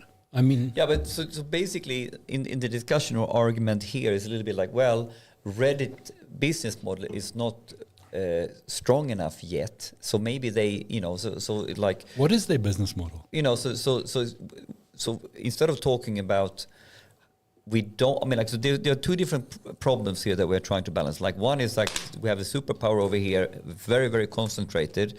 Anders is objecting or thinking this is scary. I agree with Anders on this. So basically everything else that sort of can sort of dampen that, like let Reddit get paid. And you take it, well, in reality, we need to dampen that, but we need to dampen it with a solid if ideas. You wanna, how do we empower Reddit not to put them in a situation where they have to sell their data for $60 million? So obviously their business model, if they're not making money right now, is not working. And they've got a massive server farm that's offering incredible amounts of pages to people to view, so that business model is obviously not working. But I believe their business model is basically ads, and I think they have some kind of premium membership thing that you can pay for. And Reddit Gold. I mean, what wankish ideas? Who came up with that? What would be the alternative for them? What would Like be a the better beans idea. Beans. The beans idea. Beans.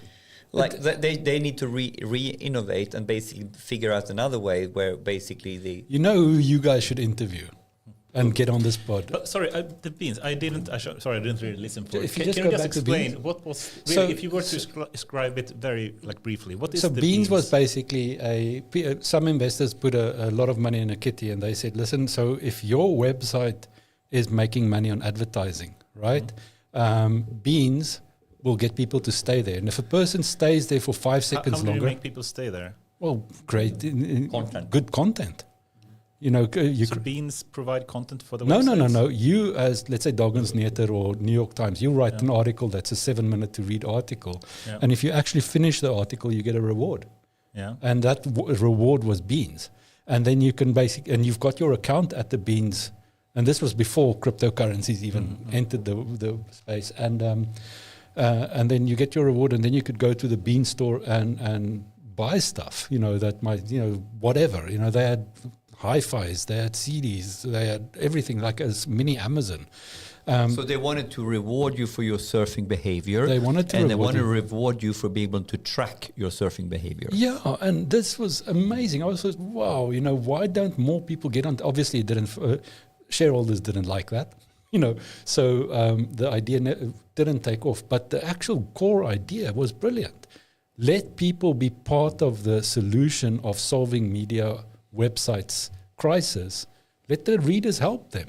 Otherwise, it's not going to fly. I mean, you can't make enough. Google has ruined the advertising market ad infinitum. It's never going to change back. It's never going to change back to what it was before Google started basically taking microtransactions for advertising.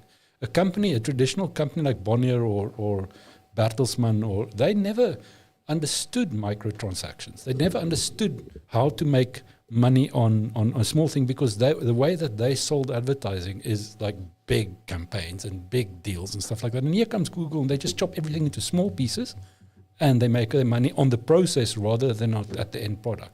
You know, so the whole process is monetized for Google.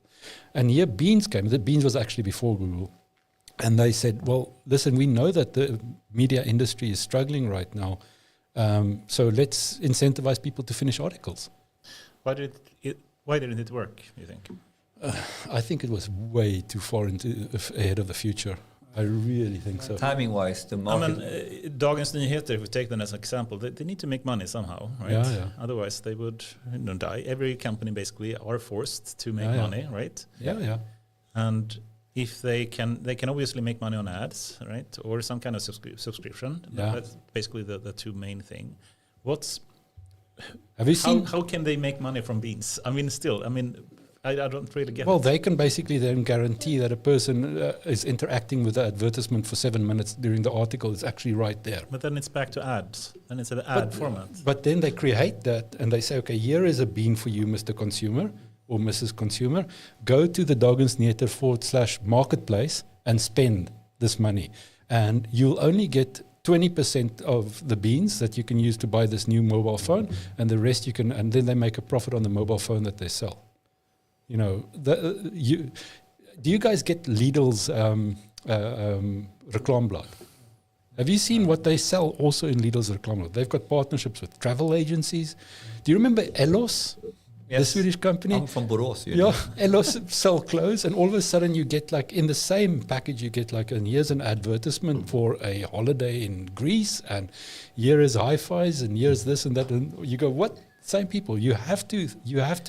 I must say, we can stop this topic, but Yeah. I think it's basically the same kind of ad broker service that we do have for ads. It's basically a broker in the middle, but still. But before we stop it, can you just open a website called Bitrefill? Have you guys seen Bitrefill, a Swedish fintech company that is B-I-T, Refill. And this is shout out to Sergej Kotliar, who is a genius. There we go. This guy is cleaning it up, and he's underneath the radar here in the Swedish tech scene. Nobody really knows him. But he started off by actually offering non-connected people the ability to earn Bitcoin via their mobile phones and get paid in Bitcoin. And then he created a marketplace where you could spend your Bitcoins that you earn via his tools. And I don't know, you should check this company out. I mean, they are cleaning up globally. They are, and it says, and he's this unassuming guy that sits here and he got an idea. Wait a minute, why don't we just pay people in Bitcoins or parts of Bitcoins, and then we get them to spend it at our place? Voila. And he's got a global website. So it's a marketplace. It's a marketplace, but they also incentivize people to earn Bitcoins, because do you guys realize that these server farms in Bangladesh, or where people just sit and look at ads, you know, stuff like that, those people get paid in Bitcoin. They don't get, and they don't have a place to. And then he sold airtime on mobile phones. So you earn a Bitcoin, and then you can top up your mobile phone card. And that's how he started with the idea. And now I think he's one of the, his website is probably, or his service is one of the global Bitcoin genius services that is really pumping it out. You should see what the valuation is right now. But I wouldn't hold my breath for this, but okay. Yeah. But could we then sort of segue back into one of the key themes here? It's a little bit like coming into this topic from. I'm trying to set it up again. Should we do the open source and patent question, or which one are you thinking about? Yeah, or maybe we should move there first then. Yeah. Okay. Should I try to frame it somehow? Yeah. Yes, please do. I'm thinking about how. But okay, we can see pros and cons with patents and open source and proprietary, software, and should we open source Gemini and ChatGPT and not. And I think we can list pros and cons with each approach here. But let me perhaps open a question to you, Erich, in a way like this. And I'm going to take a side here, even though I'm very much pro open source and I'm against patents in general, but I'm still going to take the other side here for a minute. Yeah. So let's say that you have to develop a new corona vaccine, and it costs a lot of money, like billions of dollars, and they spend a lot of time developing this, and they got the vaccine out, and suddenly someone else steals that vaccine and sells it for 1/10 of the price. And the whole research you did to actually develop it never gets funded back. What do you think that's a good thing? Or no, it's not a good thing. How should we be able to do like serious research and development work and still get recognized for it without having... Is financial recognition the only thing that is the valid currency of recognition? Sorry, what? Financial recognition. Is that the only currency that we have in recognition? I don't know. You tell me. But how should we be able to develop vaccines and other type of products that requires a lot of research? I have got no idea. But yeah. I think that we're living in a world right now where you know about abundance theory. You know, Elon Musk is... We know, so I usually speak about that all the time. Oh, so please describe it. So Elon Musk's favorite science fiction writer is a guy called Ian Banks. Yeah. who's also my favorite science fiction writer. It's something we have in common. I think Ian Banks was very big in South Africa, maybe not. He created a universe called The Culture, and where everything is available and everything is easy to produce and stuff like that and so on.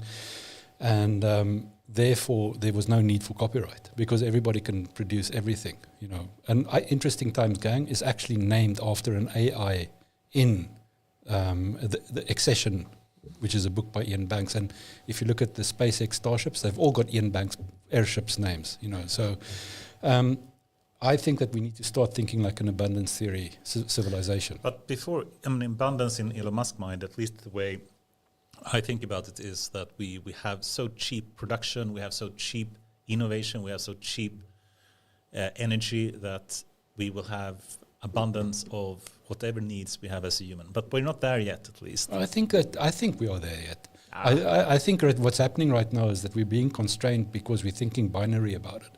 We're thinking in terms of there has to be something, it's either copyrighted or it's not, whereas I don't want to play on that playing field. I don't want to say that those are the alternative for my rules. How should we develop a corona vaccine then if we didn't have patents? Well, I mean, I think that if there's an existential threat to humanity, then humans need to get their shit together and start working together to solve problems, regardless of the financial reward. I mean, this is an existential threat. Corona was an existential threat. And then... Let's take a simple, the Tieto Euro ransomware crisis. Let's say a company develops cybersecurity defense system that is awesome to detect the ransomware, but it takes like years and years of work to develop that software. Now, a company then sells that software, but are forced to open source the software so that everyone can have it. How will they ever make the money back for developing this kind of awesome cyber defense software? Well, I think if you look at when I created Most, and I told you earlier that it took us about 7 million Swedish crowns to develop the company, and now developing the same type of company, less than 3 million. So we need to basically maybe make a rule of saying, okay, after a certain period of time when the technology that was used to create this has matured and the prices dropped by 70%, then the patent should be opened up. Okay, so but it's okay to have patents at least during a time. If you're going to tell me that my option is that I have to have patents, I mean, the fact of the matter is that I don't think we should have patents. But if we live in a world where patents has to be, it's like saying, listen, when you started Most, I mean, we didn't patent anything on Most because what did we have? We had a GSM module, we had a couple of sensors, and we had a web interface. I should have patented because there were quite a few things that were quite unique. But if you, after 10 years, some arbitrary judge, economic judge can say, okay, the market is now matured to a certain extent that the patent value can go down. So maybe the value of the patent can go down incrementally. You know, in terms of that. You know, Elon Musk and Tesla, for example, they are open sourcing all their patents. Wonderful. Right? I love it. Why do you think they do that? Because he's South African. No, but I mean, seriously, I mentioned Mark Shuttleworth earlier. Was it on the pod, before the pod? You know, Mark Shuttleworth with VeriSign. Yeah. He started Ubuntu. Yeah. He's a South African. And so you've got these two South African billionaires who basically believe in open source. Okay, they go to different paths towards it. Mark Shuttleworth started Ubuntu, and Elon Musk is open sourcing his patents like good Swedes. I mean, Volvo giving away their 3-point patent for...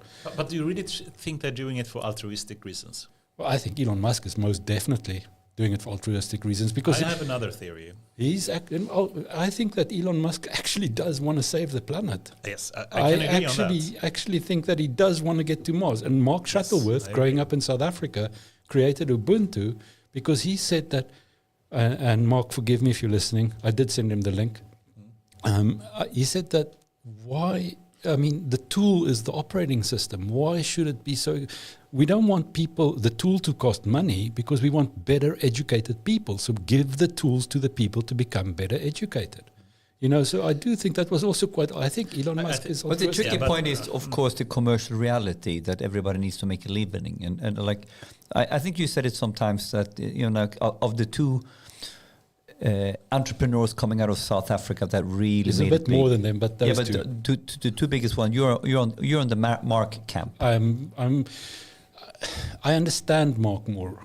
Elon is on the spectrum, and I think that he is so goal orientated that it bloody hurts. He's got nothing that stands between him and his mission. But the core topic here now, in one way, it seems like also Mark has altruistic motives, but of course also has commercial motives in order to make him his business. He's made $1 billion. But how did he make his billion? He sold his company to VeriSign. So the core topic was that they developed Ubuntu on top of Linux. So how was it? No, so he had a company in the 90s that made security certificates in Cape Town, in his garage. He was making security certificates for websites.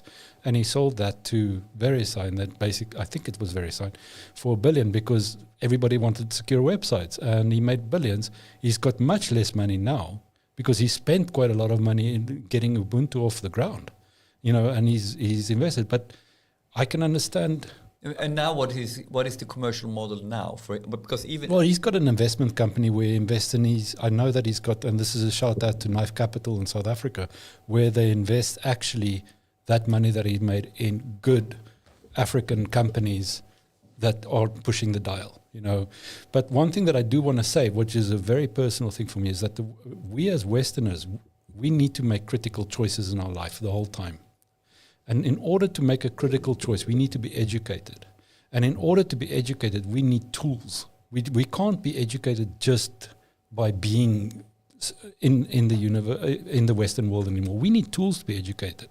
So if you're going to restrict the tools to educate people, then you're going to have dumb consumers. And do you want to live in a society that has dumb consumers? I want as many people to be computer literate as possible because that's the first entry point to bettering your life. But I buy it 100% on an ideology basis, but ultimately I think it's a dangerous rhetoric here, because I think it's super important to highlight that open source is also a business play.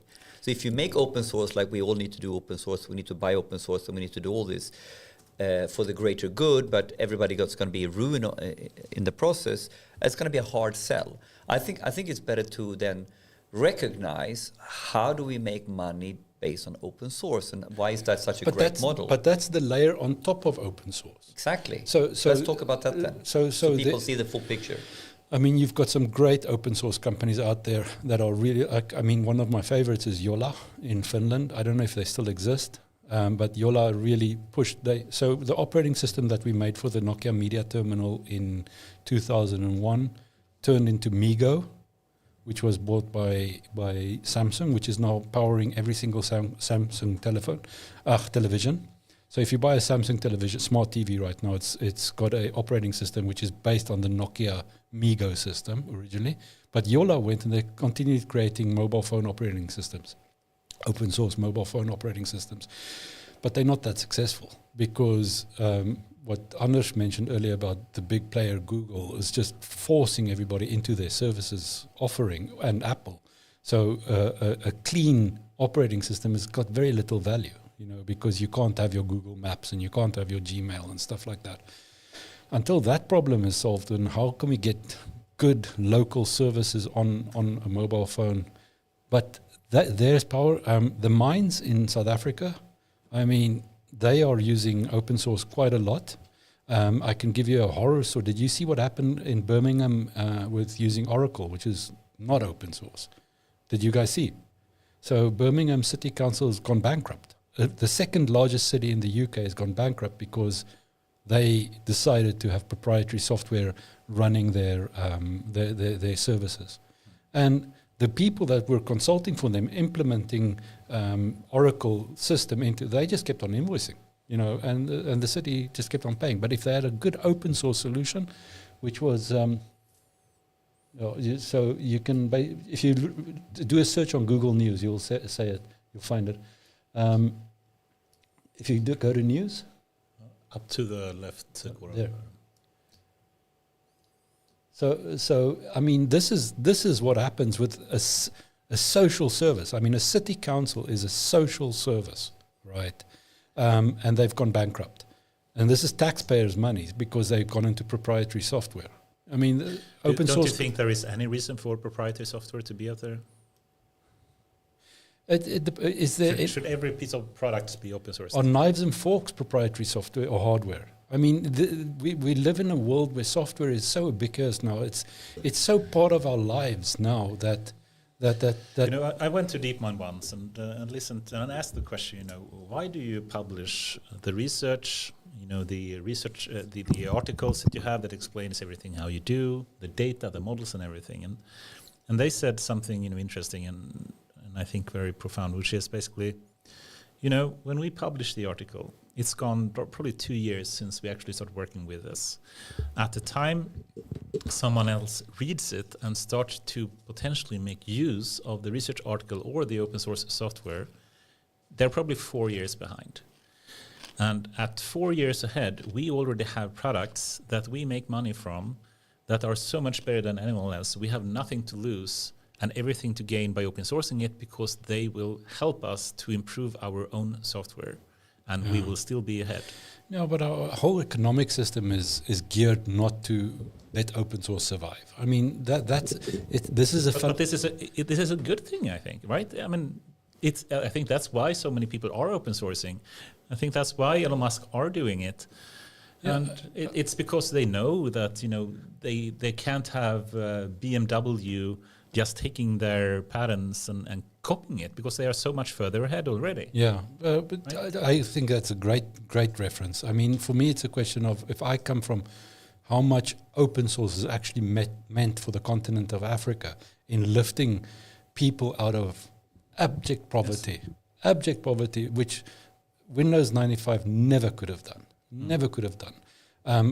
Did Mark Shuttleworth make money out of basically giving all the kids in Kenya an access to a laptop? I don't know. I doubt it. But at least Kenya has got a whole generation of computer literate kids now that can make critical decisions and actually push the economy further. You have to remember that one of the challenges that we have with patents is that we live in 4-month cycles in the Western world. That's shareholder reports the whole time. So if you don't show profit within 4 months with anything, that's horrible. Of course. Then they shut it down. I mean, but not every company operates like that. It's actually a private few. Not everyone for sure. No, but private companies I found that are still family owned, they think longer into the future. And there's this company here. And even Spotify and so I think most tech companies are not operating on a quarterly basis. They are working on like 5+ year basis. I hope so, because I've seen some horror stories of good projects that get shut down. No one will survive if you just operate. But I think this is super important to understand. And now we started from the open source angle. The other way into this was actually starting from the tech apartheid angle and then moving into open source as one of the key solutions. Because, I mean, like, this is a layered discussion, because at some point in time, we understand that we need open source as a way to basically not as the only means to sort of keep the world not so divided, or like if you take the other extreme in this argument, say, let's make everything proprietary. Let's ban open source. Open source is dangerous. With AI now, it's super dangerous with open source, because then the bad guys can have. Well, I mean, it's so. But if you take that argument and take that to the extreme, where does that lead us to? Like, if we were sort of arguing for the proprietary world, 100%, that would basically mean back to more or less tech and AI apartheid. You get to a point where a large portion of the world has no means to sort of innovate. Yeah, and also they've got no doors into that world. They don't. I mean, remember in the beginning of the pod, I mentioned the game Werewolves. Yeah. The informed few will always defeat the uninformed many. So the people that, and this is why I'm wearing this, because the informed few in the Republic of Rome, in before Julius Caesar took over, they hoarded all the information. All the tools. I completely agree. If I just continue that discussion, we had a lot of discussion, I think, last podcast as well, about, should we open source AI models or not? Should OpenAI be open, or should Google be completely open with Gemini and so forth? And we came to, or at least one discussion is, I at least believe that absolute openness is very dangerous. Yeah. And if you, and we had... But who decides? what is okay, but dangerous. let me give an example. We started speaking about this.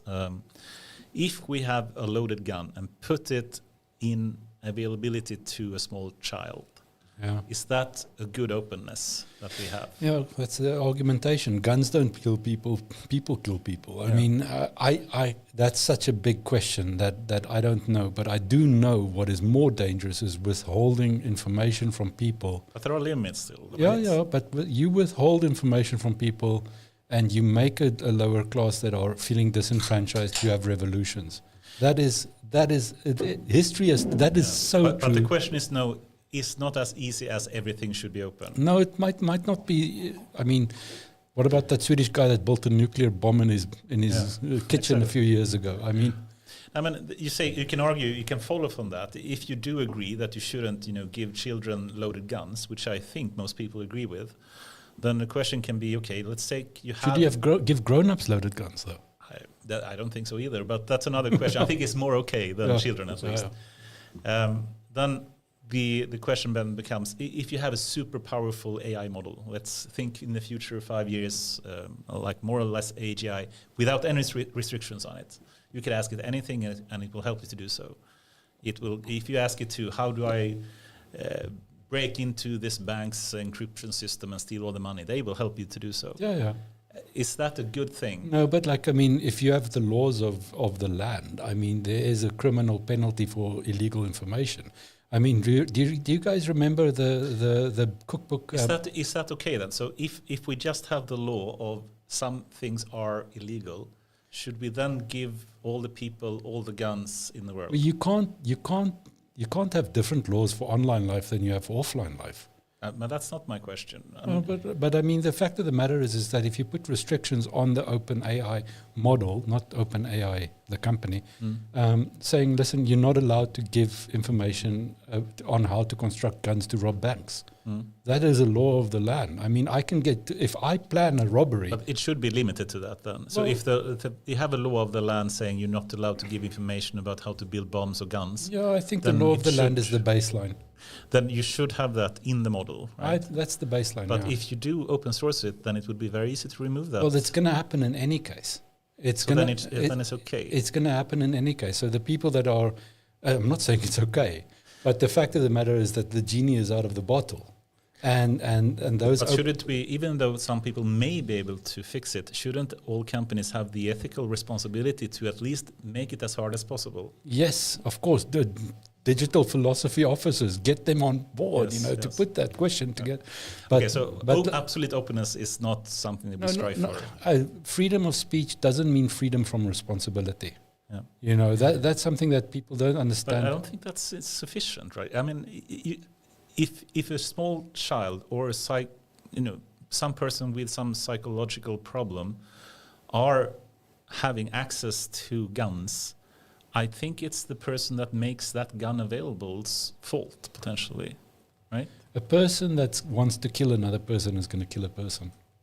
I think we have more responsibility than that. I think we should not allow children, for example, to have loaded guns. But you can't simply say it was that child's fault. You can get that guy that I mentioned, that sociologist in the 50s, people follow orders. They don't think for themselves. Yeah, but it doesn't relieve the responsibility of the parents or the society to make it hard for person to abuse information, right?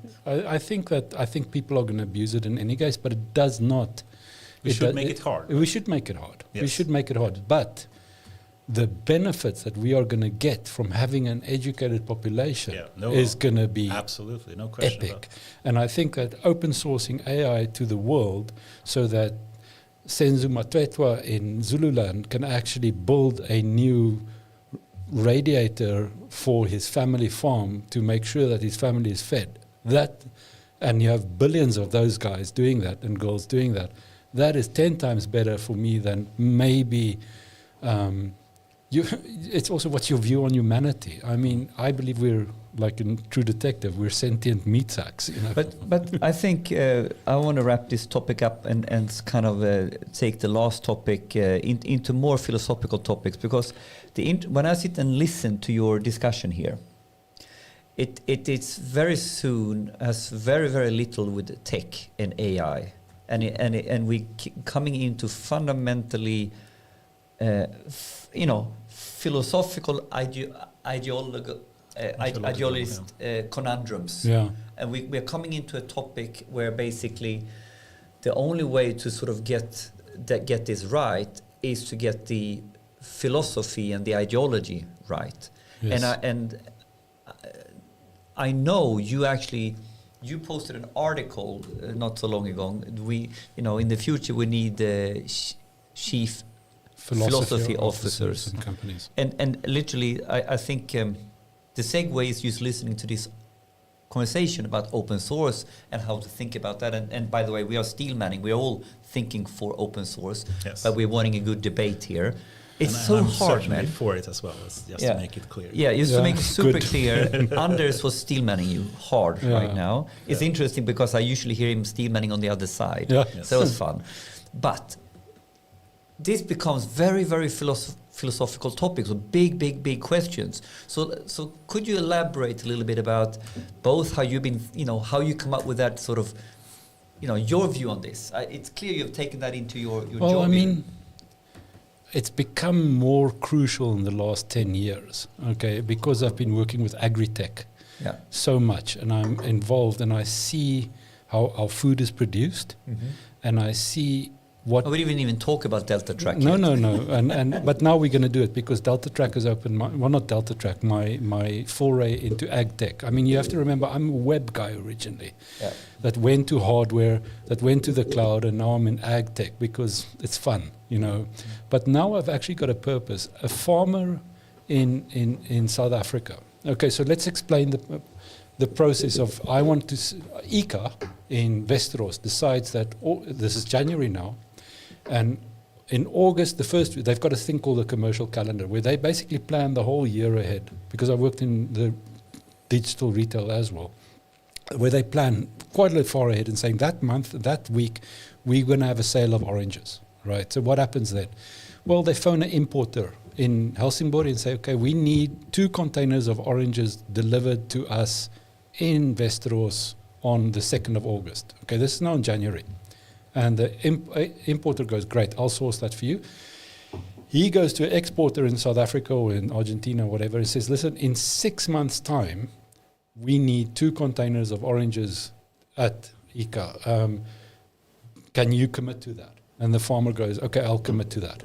Okay. Oh, no, the exporter says, I'll commit to that. Then the exporter drives to a farm somewhere in India, outside Delhi, and he says, okay, which farmer wants to take this deal? And they all put up there.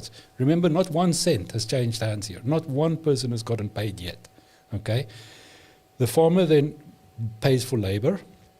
So that's a cost that he has to take. The advantage that the third world has is that labor is cheap. Okay.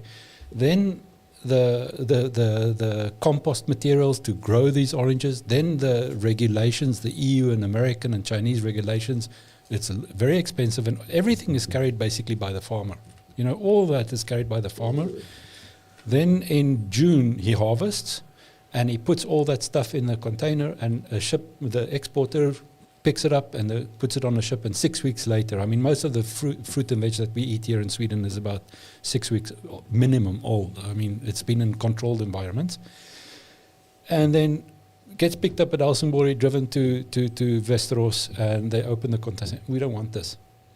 And that is basically the system of where the whole topic idea comes from, tech apartheid. So all of a sudden, this farmer or producer in the developing world has been placed at risk, okay, completely placed at risk. And that made me think in the last 10 years about the ethics of not logistics, but the systems that we have and the technology systems. How are we going to make this a better system? How are we going to do that? And it made me realize that as long as you have a company where shareholder value is the key component, you're not going to fix it. You're not going to fix it because the shareholder does not care about a farmer in Africa going bankrupt. The shareholders in ICA and Westeros don't care if a farmer in Africa goes bankrupt. They want their oranges. Okay, so how can we actually get ICA to care about farmers in Africa? The guys who's producing, who's taking all this risk the whole time. Right now, all the technology systems is usually managed by a guy called a CTO. What qualifies a CTO to make the decision of a farmer in Africa? I mean, they don't have the tools to do that. They've got a feeling maybe, but philosophy is a science. I mean, it's a real incredible science, and most tech heads that I know laugh at me when I say that. But I've got Mika in my camp. I mean, Mika Klingvall and I totally agree. It's a full-blooded sociology. How do we get our CTOs to care about that, to care about the effect of their IT systems? You know, because we can give them the Delta Track device to get data about the quality of the product, to make sure that the goods are protected. But at the end of the day, we need somebody that asks the CEO of a company, listen, what is your goal? What is your goal? Is it just basically to have dividend payouts every single year? Is it capitalism at all costs, or is it capitalist, or is it social capitalism? And then the goal is not so clear anymore. It's more dimensions. I think the thing is that, like I said, billionaires have a certificate that you've become a billionaire. Congrats, you know, you won humanity. But the fact of the matter is that your company will last longer if your employees and suppliers are happy. Okay, they will last longer. Your staff will be happier. Your supply chains, you're going to have an effect on a person on the other side of the world that you'll never meet, which is just a positive thing. But companies don't care about that, because we want our avocados, we want our oranges, and we want our guavas, you know, and you don't think about it. And this is now an old debate in the tech industry. I mean, the tech industry has been talking about children in China making iPhones and people working 24 hours, but now it's coming to ag tech. The other thing that's shocking to me is that, not shocking to me, but is truly scary. Currently, the agricultural industry is probably the largest employer in the world. I mean, more people in the world work in agriculture than any other industry. I might be wrong, but you can fact check me there. But it is huge. All of a sudden, you've got a robot that can basically do the labor on a farm. You know, and an AI robot that can basically come to a orange and say, okay, this one's not ready to be picked, I'm going to go to the next one. Robots can do that today. And the shareholder-driven companies, let's get those robots in there, because we won't have to pay for people anymore. But can you imagine when farms start becoming robotified, the social impact of having billions of people suddenly lose their jobs? Not suddenly, maybe over 2 to 3 years. What do you think we should do about it? Because I guess you believe it will happen sooner or later, right? Educate. But how will that help the farmers? We know it's going to happen right now. Yeah. This is something that Sweden does very well. I mean, like when I came to Sweden, everybody wanted to study to be an engineer. Why? Why when in the 90s when I came, everybody wanted to study some kind of engineering? But how does it help the farmers of India or something? Well, the farmers of India might get their eyes opened if they're educated that there are other career opportunities. So they will move to other avenues and have a gentle AI engineers or something. Or whatever. I mean, but to have a gentle transition to the industry. I mean, I can tell you the agricultural industry is coming in, and usually it's when the farmers get angry that real revolutions happen. But because and this is a little bit like you're wearing your shirt today. It's like don't expect this to work, because if you don't fix this in a smart and gentle way, that is sort of more long term, you know, fixing the underlying. I mean, like, so what you're saying is, it's not like we don't think there's going to be a robotics picking oranges. That's going to happen. We know it's going to happen. Exactly. It's how do we get there? In what way did we get there? How many people did we trample on in the process? That's going to either be a quite happy society, or there's going to be a revolution long before we even get there. Because right? humans revolt. Yes. That's something that we know is going to happen. Yeah. We know it's going to happen. Why did 1917... So if we are blind to what we are doing now as a CTO and putting in robotics, if we are blind to how that will work and what is the knock-on effects, something else is going to bite us in the ass. And just to make clear, it's not about if we should do it, it's about how we should do it. Yeah, and also then giving people options. I mean, I'm thinking now, coming back to this, we see Julius Caesar. I mean, everybody's got their visions about who Julius Caesar was, but he was a Trump of his day. And he basically managed the discontent of people. There was a mass amount of people in the Republic that were unhappy. There's a massive amount of people in Europe and in America right now that's unhappy. And all we're doing is kind of like ignoring this. We're not asking why are they unhappy. We just get annoyed that they're going to joining right-wing parties and stuff. But there's a specific reason. My theory is that it's education, because if you cut down on education, people become less critical, and they believe society just needs to give to them the whole time. You know, and everything, there has to be bread in the bakery in the morning. You know, that type of thing. But if you educate a person to ask why is there bread in the bakery in the morning, they're going to make more wise decisions. You know, how do we make people more educated then? Give them free open source operating systems tomorrow. My older brother, who's really should be the one here because he's one of my biggest inspirations. I mean, he made sure in the school where his children were that there was a data room and installed by Ubuntu, with Ubuntu, to basically make sure that they're in the west side of Johannesburg in South Africa, all those kids got access to computer schooling. I was so surprised. Do you think the big like chatbot LLM foundational model movement will also help with education? I hope so. I mean, I think it could be a really big boost in I education. think it will be so amazing. I mean, my mom is an author. You can check her other books on Amazon, and I mean, she's using AI so much now to write her books. I mean, and she's also teaching things, but she's a linguist, so she's very much into the language of AI. But I think that education is the key thing, and Sweden has been doing it right for so many years, and right. now it's a bit shaky. There's a bit of shaky. Education should not be restricted. It should not be restricted. You cannot basically have specific schools that have got better results than other schools. You need as many people as educated as possible.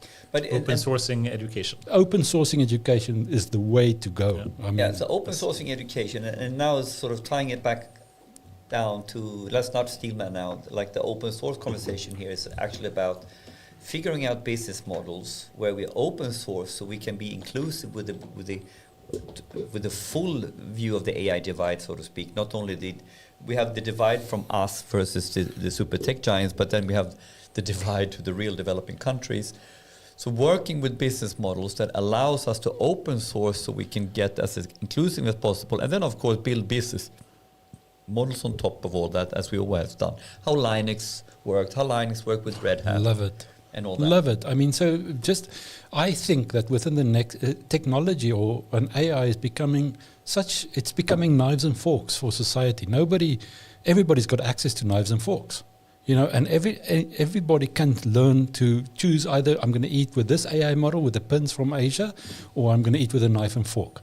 But the technology is available to everybody, and then they can make a choice about the technology. And some people will say, well, I want a fancy fork with gold engraving, with that. That's fine. But we're running out of time. But I can't help myself. I need to. I'm go. only starting. I know. we continue after work. But if we go down this path and we follow you in this argument of open source, open sourcing education, and seeing sort of, if we don't do that, it leads to revolution.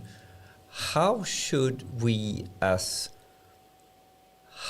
regulators, the politicians, the EU, the Swedish government think about investing and supporting AI then? Well, giving this. The first thing that the Swedish government can do tomorrow, and the European Union government, whatever it's called, raise the salaries of teachers tomorrow. that has to happen. Make education what it was 100 years ago. Make it like, wow, you know, getting educated is cool, you know. And then you say, okay, here's your tools. You can go the OpenAI way, or you can use Minstrel, which is an open source alternative, or blah blah blah blah and stuff like that. But these are the tools. But put education And Sweden has been doing this. I don't understand why Sweden is moving away from it, because it's worked for Sweden. It has worked for Sweden. It made this little... Isn't that interesting? You see, when you come with your eyes from South Africa to Sweden, and you lived here now for how many years? 27? 25 years. 25 years. Yeah. So you have seen, actually, you have seen from another end of the society how Sweden was and what we've been doing great. And right now, it's a little bit like, What the fuck are you doing? What are you doing? Because I mean, when you have it, you follow the path. You know, I mean, I was thinking the other day, why in heaven's name? You know why Sweden had so many patents at the end of the 19th century? I mean, like the patents that came out of Sweden was mind blowing. I mean, it was the zip, it was the safety pin, it was matches, it was the pallet. It was just amazing, and there's a beautiful documentary about it on YouTube called Svensk Economic Miracle, and I seriously recommend anybody to go and watch it, because when they made education compulsory in Sweden, one generation later, those people were educated and started making really great inventions. So Albert Nobel's generation and Alem Ericsson's generation was because they invested in education in 1842, I think, when education became compulsory here. Those guys was the product, the result. And that's what Sweden needs to do. And that's what they did in of the Second World War. So the Second World Sweden wasn't. And then, of course, putting the AI spin on this is, of course, to have an AI literate, AI ready education. We maximize, we're going to educate on this stuff that we know is the future, of course. I am amazed that I, as an immigrant to Sweden, had to go to my children's school and start computer education and programming education because the school didn't offer it. I was like, huh? There was no computer education at school. In a Swedish school, there isn't computer education. I mean, maybe now there is. Some of them have. Some of them have. For the last 20 years, at least. It is, but you know my what? kids were in the English school, and I think the point is not. It's different, right? I think different municipalities look at this differently. Yeah. You know, and some schools have iPad and some don't. You In know, the 80s, so it's really different. In the 80s in South African schools, we had a daily 30-minute class in computer management and computer usage. I mean, I guess I so much agree what you are saying here as well, and I think Sweden's secret source to success in the past has been really the awesome education we have been having, and I hope education and collaboration. Those two, maybe really. And I hope that we will get back to that track and really invest in people and education, because we will so much profit from that investment. Maybe not in our generation, but our kids' generation. They will survive. Yeah, well said. It's that Greek word. A wise man plants a tree in whose shadow he will never sit. I mean, that's a Greek metaphor. Yeah. So let's plant the trees. Let's plant the trees. Dum, dum, dum. I think that's the perfect ending, Erich. Yeah. So thank you very much for this very interesting conversation, and I know we're going to have a great AI I'm looking after forward work. to the after discussions. and I promised to celebrate my birthday as well, so we'll see. Congratulations! Yes. Yeah, it's How old are you now? 49. Baby. So karaoke. I Karaoke, guess. maybe. Okay. Yeah. Thank you, Erich. Thank you very much. Thank you so much, Eric. Okay, guys.